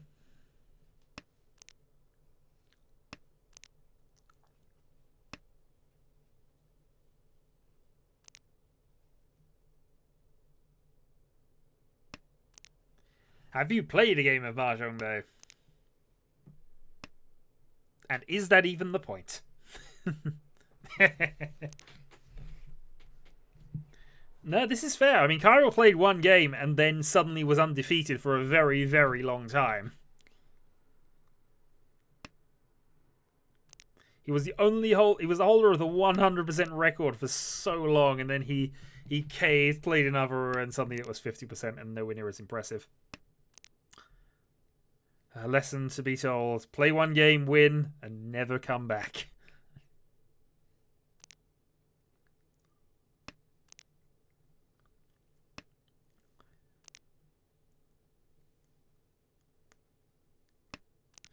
So Viking 1 away from 7 pairs.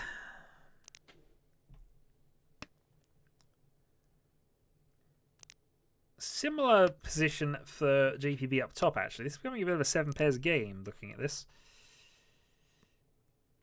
Meanwhile, that is Tenpai for Urza. 2-5.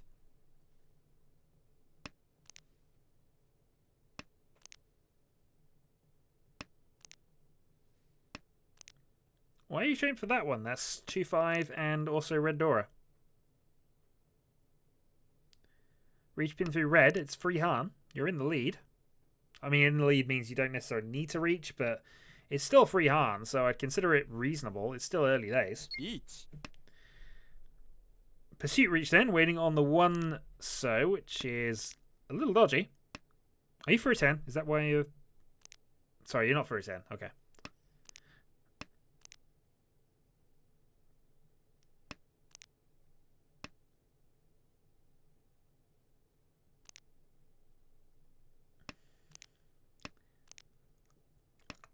So if that 1's going to come out from anywhere, unfortunately we had the vision of all players here. It's going to come out from Yong, and it might come out now. Dong. Apparently not, but that is the win over to Urza.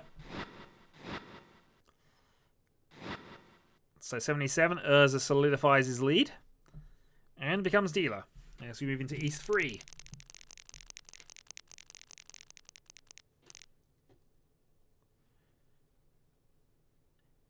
So AVB's hand's a little bit of a mess. I mean, he has a triplet of 6s, he has the double 7s, but a lot of bonus tiles to get rid of before we can really look at his hand and see what's there. Oh, that happens, honestly. The number of times I have reached and then realised that's going to put me through a 10. The number of times I've done it. And it's something I'd always try and remember midway through the game, especially if I'm 1 away from Tenpai. It's trying to avoid weights that will put me through a 10 before I get to that stage, because otherwise I will just not look and I'll reach and go for it. It's another reason to not auto-reach where possible. I mean, sometimes I even just consider just take a turn off. If you have Tenpai, take a turn off, see what happens. Especially if you can win anyway. If you have something like Pinfu, Tanyo, a bonus triplet that you can just take a win off. Yeah, you'll be disappointed, but you've confirmed it at that stage. You know what you're waiting on, you know what you need.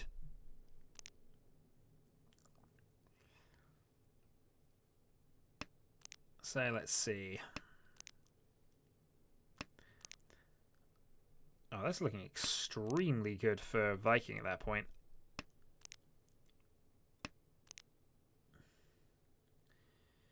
Young still has some area to go. That's a good draw. Does he get rid of the door 5 dot now, or does he get rid of a 9? I gets rid of the 8. Okay, that's fair enough. The only downside with this, of course, is that the 4 triple 5 is a good little 3-sided weight, which also includes a pair weight. That's actually awesome. So there we go. I'd been inclined to wait and possibly go for the... I don't know. He might just decide he's in last place and needs to reach and get Urza off a dealer turn, which is fair enough in context as well. Again, he's a bit unfortunate with the way the tiles are set up here, that he's only got a couple of winners. Although the 3 might come out of JPV's hand if he goes for it. And yeah, so this is going to be a through 10 reach, 5, 7, yeah. The early middle 5. You only really want to get rid of those if you've got absolutely nothing else, and sometimes it's worth keeping them before, keep getting rid of your terminals before that anyway, just because you've got far more chance of drawing stuff that's close to it. Chi.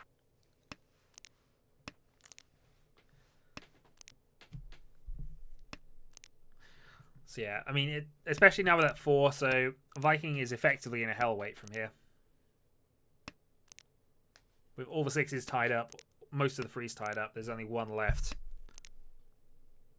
So we shall have to see.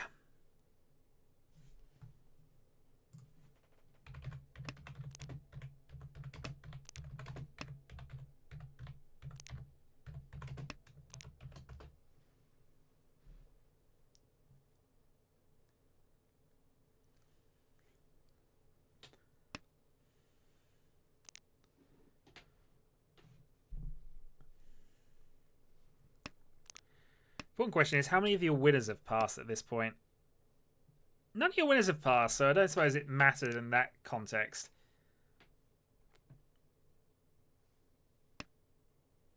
Gong.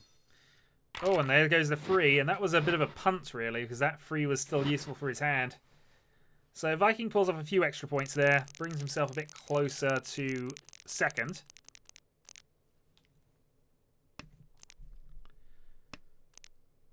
And at the very least moves himself a little closer to that. It wasn't great in fairness, but honestly, you needed to do something to kill the Urza's momentum.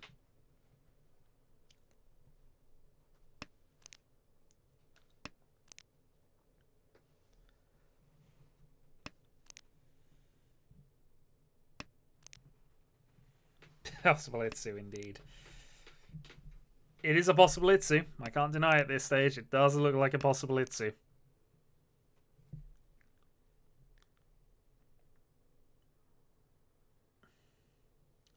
Whether it's the best thing for him to go for is another question. Because the way I see it is a closed weight on that 3 and also on the 5. So he basically needs 2 closed weights to pull that possible Itsu off. And the other parts of his hand look a bit more flexible. You see, that's fine. Gets rid of a 9 there. Has a pair at least, so it could still be a possible Itsu, I guess. But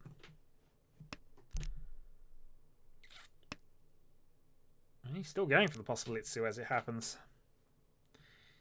There's not a lot he can do to demolish the hand away from it at this stage, though. Everything else looks kind of set.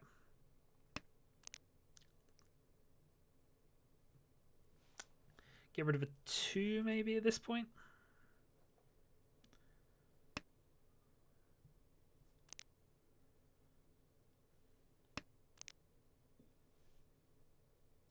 If it's on this hand, probably 7 pairs on the whatever you're waiting on. Home.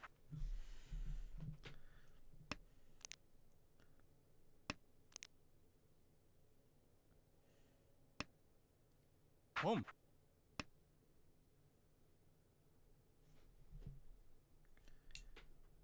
No, double call from Yong.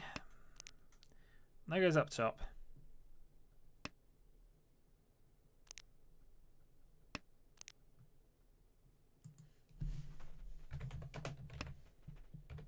Home.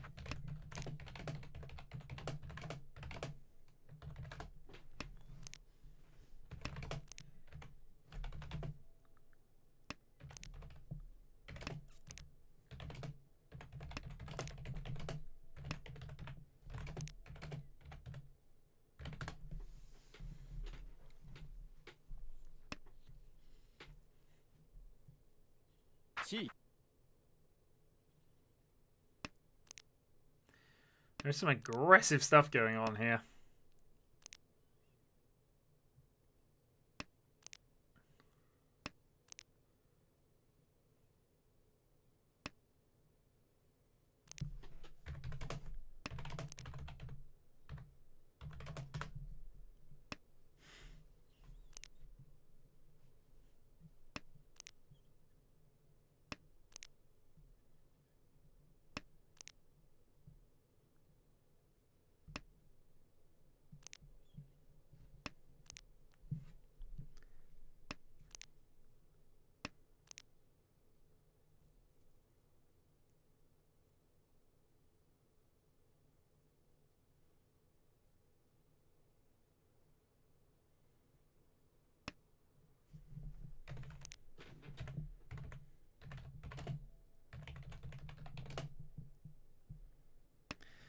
Where are we looking?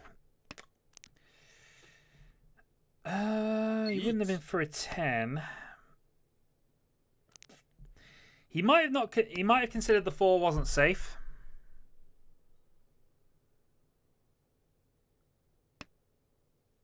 Gong. And in fact, it wouldn't have been. But you know.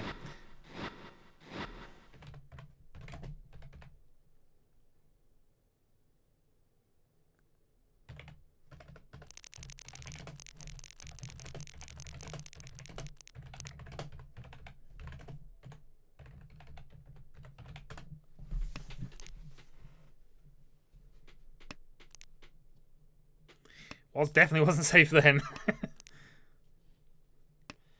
Arguably, over 7 wasn't exactly a safe tile either, I don't think, so... It also depends who... The thing with safety play is it's always who you are looking at, because that's sometimes not always apparent to all players at all times. And if you concentrate too hard on one player, you'll ignore the tempo of another. And I've certainly fallen into that trap before.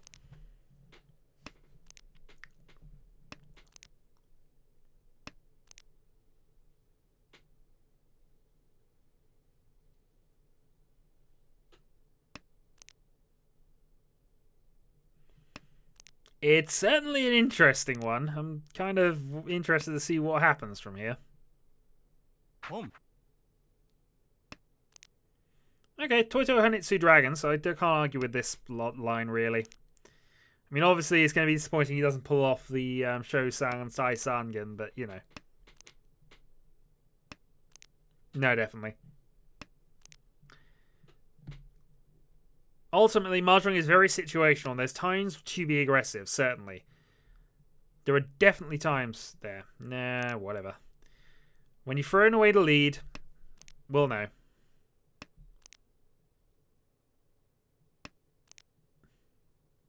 But also, all you're doing when you're reaching is just giving up your right to make decisions, and that just means if you deal in, you've got no hope on it. You can't choose to play safe anymore. You've given up trying to play the game. You're just going, all right, let's leave it to luck, which is definitely not a skillful game. So 1-4, and unfortunately, that's possibly what Viking's about to do. Yeah. Dong.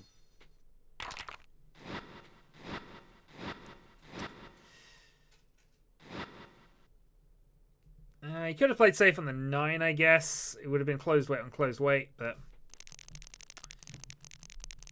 anyway. So, dealer turn for Yong. And I think Viking's got the best starting hand of the set.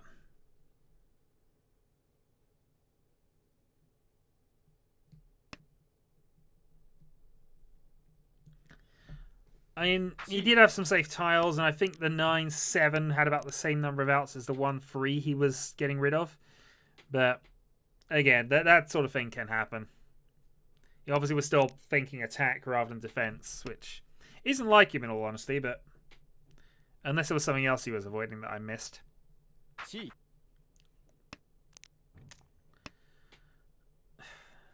Well, that's unfortunate.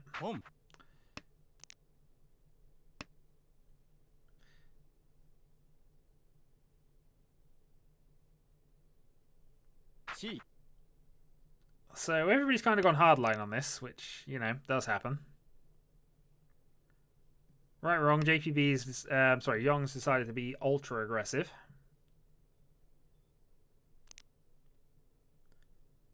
I'll give you any money, he goes into a single weight in a moment. Mind you, I don't think Viking would play his 6 anyway. I'm second down actually. I haven't played a lot of the on Tenho itself, but I'm still second down.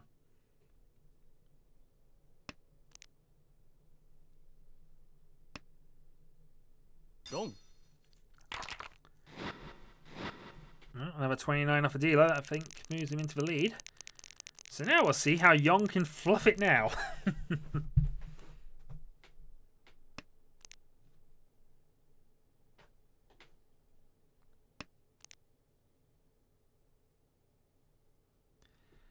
So it's a reasonable hand from Urza.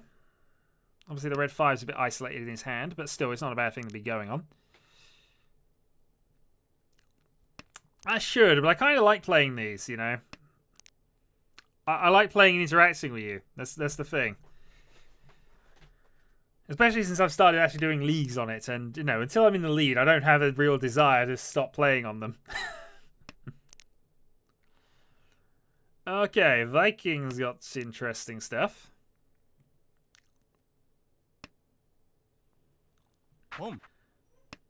Yeah, Viking definitely going the Honit, so he kind of needs the point value here.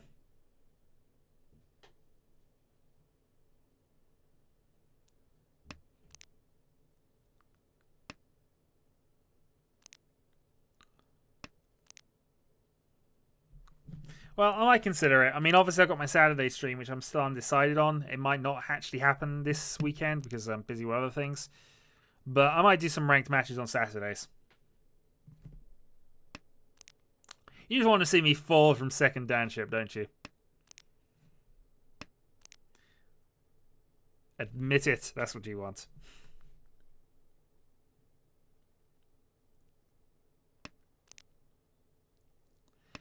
I say it would actually be kind of interesting to see how that would work multiplayer. I mean, everybody would have to have a point stack of cheating abilities, and then just see how it goes. But it would kind of be interesting.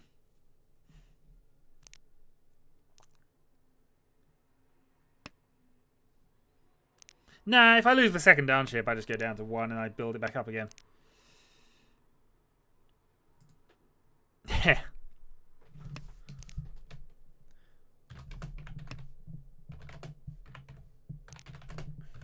Riichi.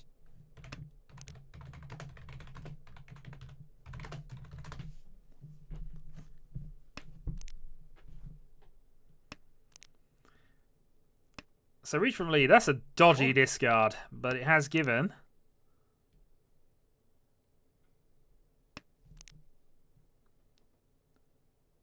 I don't know. I've got a feeling it's low, though. Dong. Okay, 77 off the leader, and Yong suddenly gives up the lead again. You've also let the most dangerous player back into the game.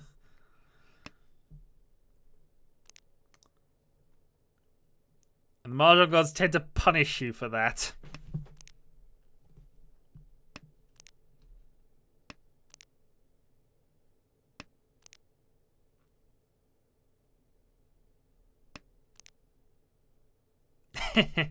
Oh, my old job, I used to have that. That's where I spent most of my time building myself up through the ranks and getting into a second downship.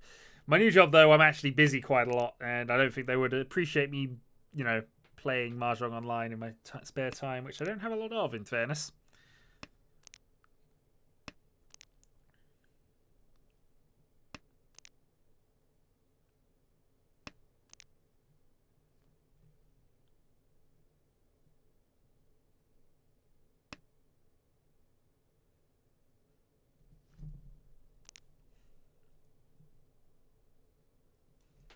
Yeah, well, in that case, that's probably fine.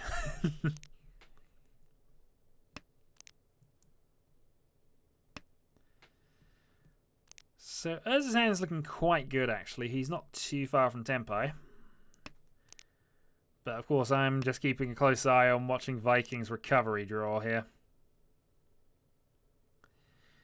He's 1 from Tenpai, technically. Riichi.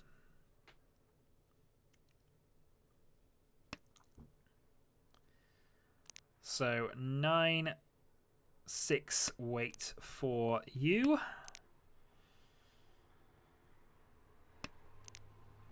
And he decided to cut the safe tile at the moment.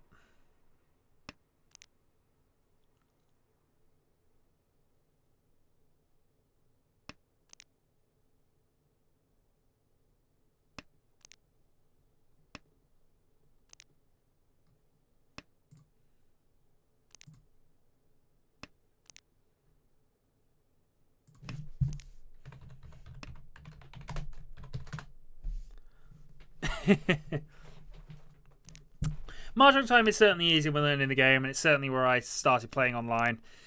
I'll be honest though, the main problem I had with Mahjong Time was, sorry, that's opened. Main issue I had with Mahjong Time was that I just couldn't actually get into games that often. I used to spend like 10-20 minutes sometimes waiting for games, where I've never ever had that problem on Tenho. Also, I think the game runs slightly quicker, which, you know, is always a plus. Obviously, you've got less time to think about things, but...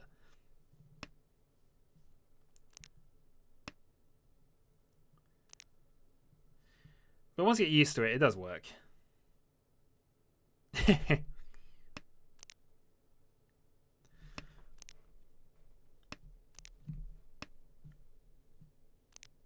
I have a couple of games that I'm likely to be playing in the near future. Probably I'll get introduced to one of them before I go over to America, but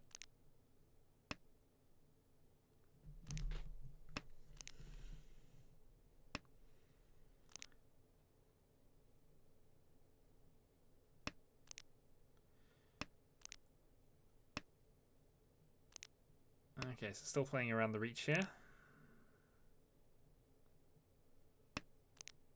Sumo. And finally sumos.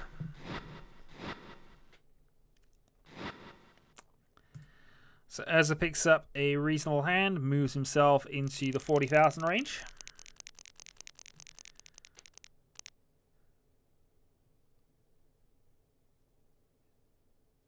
And has a quite good starting hand, all things considered.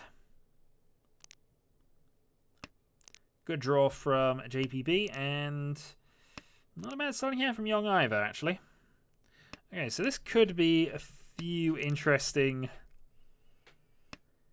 hands developing. I'm probably not going to play that too soon, actually, just because I've got quite a lot going on.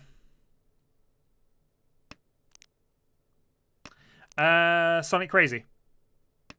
Yeah, I follow a lot of his videos as well, actually. He's the alternate English-speaking Mahjong player online. At least with any regular frequency, anyway.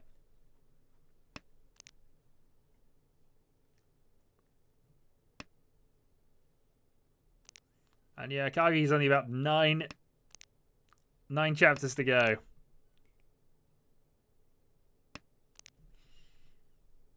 Yeah, he's played a couple of the other Tetsuya games, which I don't have access to at the moment. The only one I've got is the one I've been playing through, and Digest, which is a little more reliant on you knowing the Japanese terms for all the hand names.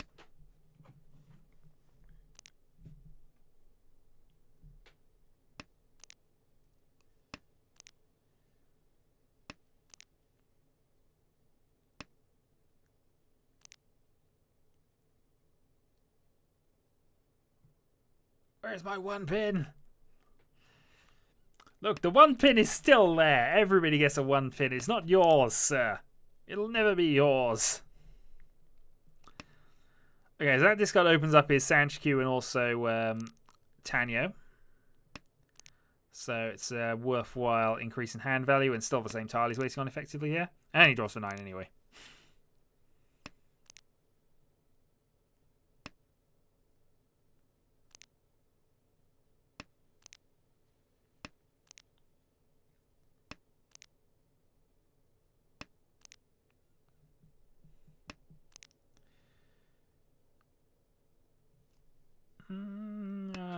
Okay. I might have discarded the 3 there on the basis I can discard an 8 later, but I guess he's still looking at his Sanchikyu.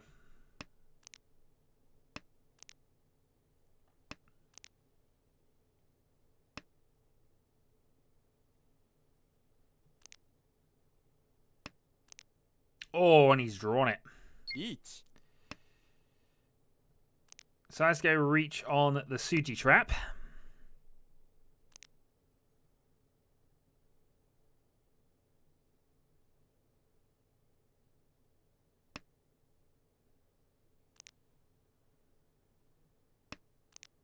Sumo. Riichi Mahjong. No, go for it.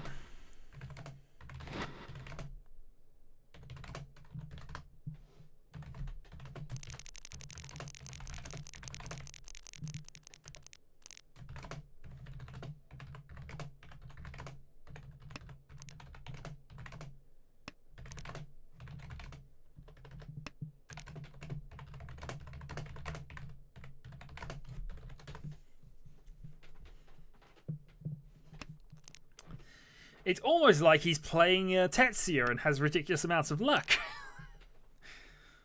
Oh, that was a great moment in the game where I just Riichi Sumo 3 times on the bounce.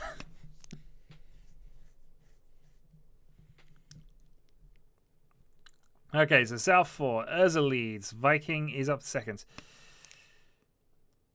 So, what I mean by a Suji trap is that most hands you try to build to have as many weights as possible. So it makes sense. The more tiles you have to wait on, the more chances there are for you to draw it or for somebody else to discard it. Now, the most common 2 weighting patterns are the 2-sided weight, which is something like having the 7-8 in your hand, just using Viking's tiles for an example there, and then going 6-9. So that means that the tiles are 3 away from each other. In a the most common 3-sided weight pattern you'll have something like a 2-5-8 pattern. For example, if you have 3, 4, 5, 6, 7 in a suit, what you need to finish it is the 2-5-8. Again, each of those tiles are 3 away from each other. So a Suji trap is when you discard a tile or reach on a tile which is within 3 of your actual winning tile. So in that case, he reached with a 6, waiting on the 3. So that's what a Suji trap means.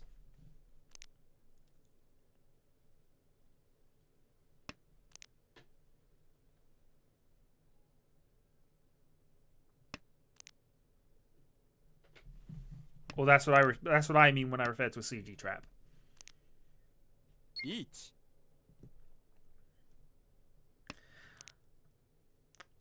So here, for example, that 7 could be a Suji trap for a 4 dot, for example. But of course, he's not waiting on that. He's not waiting on a 6 dot only because he's silly.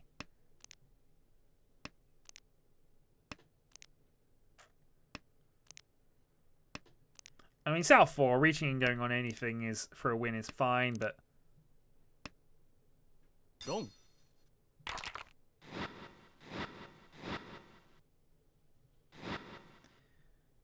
Okay, and he's lost points, and that means Yong into 3rd, which means he's fallen behind Viking.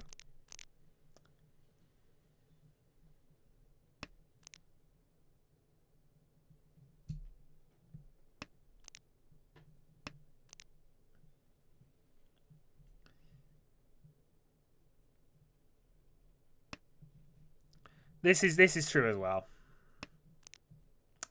But in that case, it was a 6 for the 3 dots. This is why I said it was a Suji trap.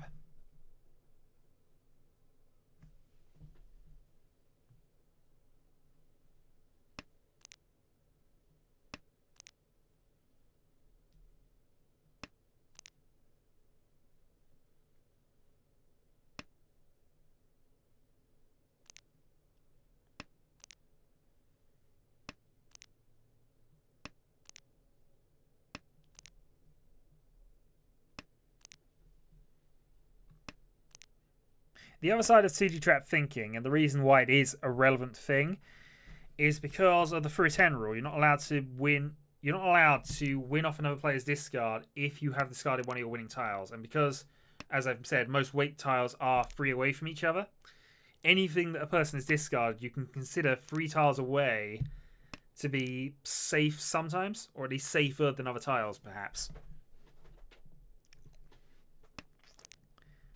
Yeah, just because of the 3-10 rule. So if he was on a 6-9 weight,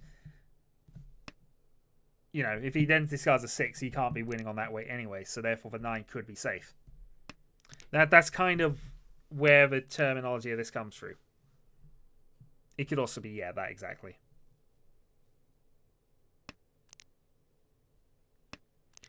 Yeah, if it was something like a 8, 8, 8, and 9, then that means technically he's winning on the 9, which gives him the pair and triplet.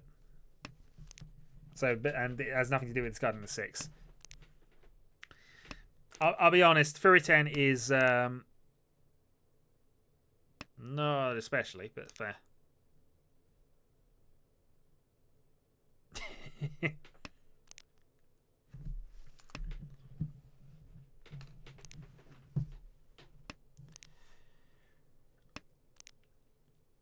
Let's see how this is going for the end of this, because I've not actually paid any attention to this game at all, really.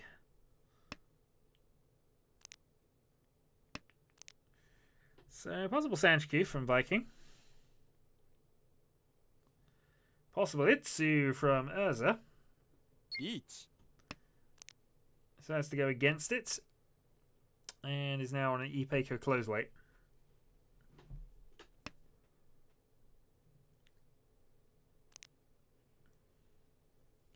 Similarly, Yong is also on a closed weight of that nature. 66-7 is not a bad little weighting pattern to be going into a little bit, but obviously he already has pairs.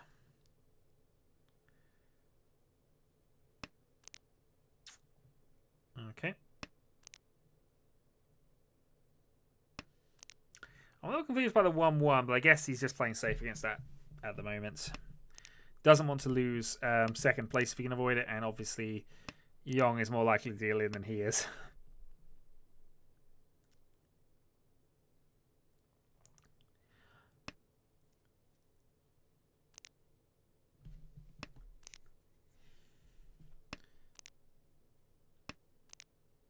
Which is a shame, because now he's drawing towards the Sanchikin.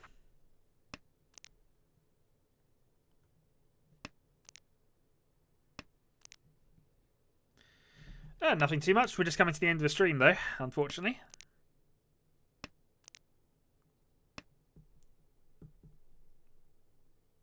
It is an unwritten rule. Nah, I imagine it was at that point. Which is a shame, because you would have gotten there, unfortunately. But, yeah. I can totally understand that.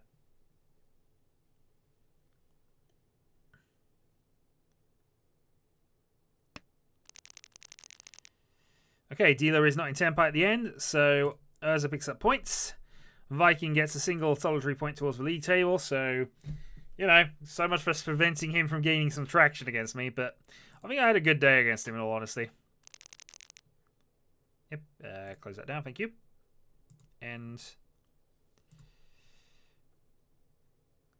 we have a result there. So thanks for joining me for Mahjong Night. We will do this again next week, and yeah, until then. I'll try to remember to update the league table this time, because it's obviously been a while since the last one.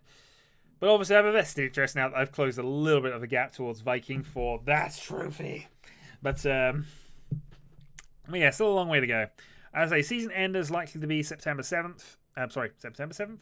December 7th. But we'll worry about that then. Good night all. Catch you later.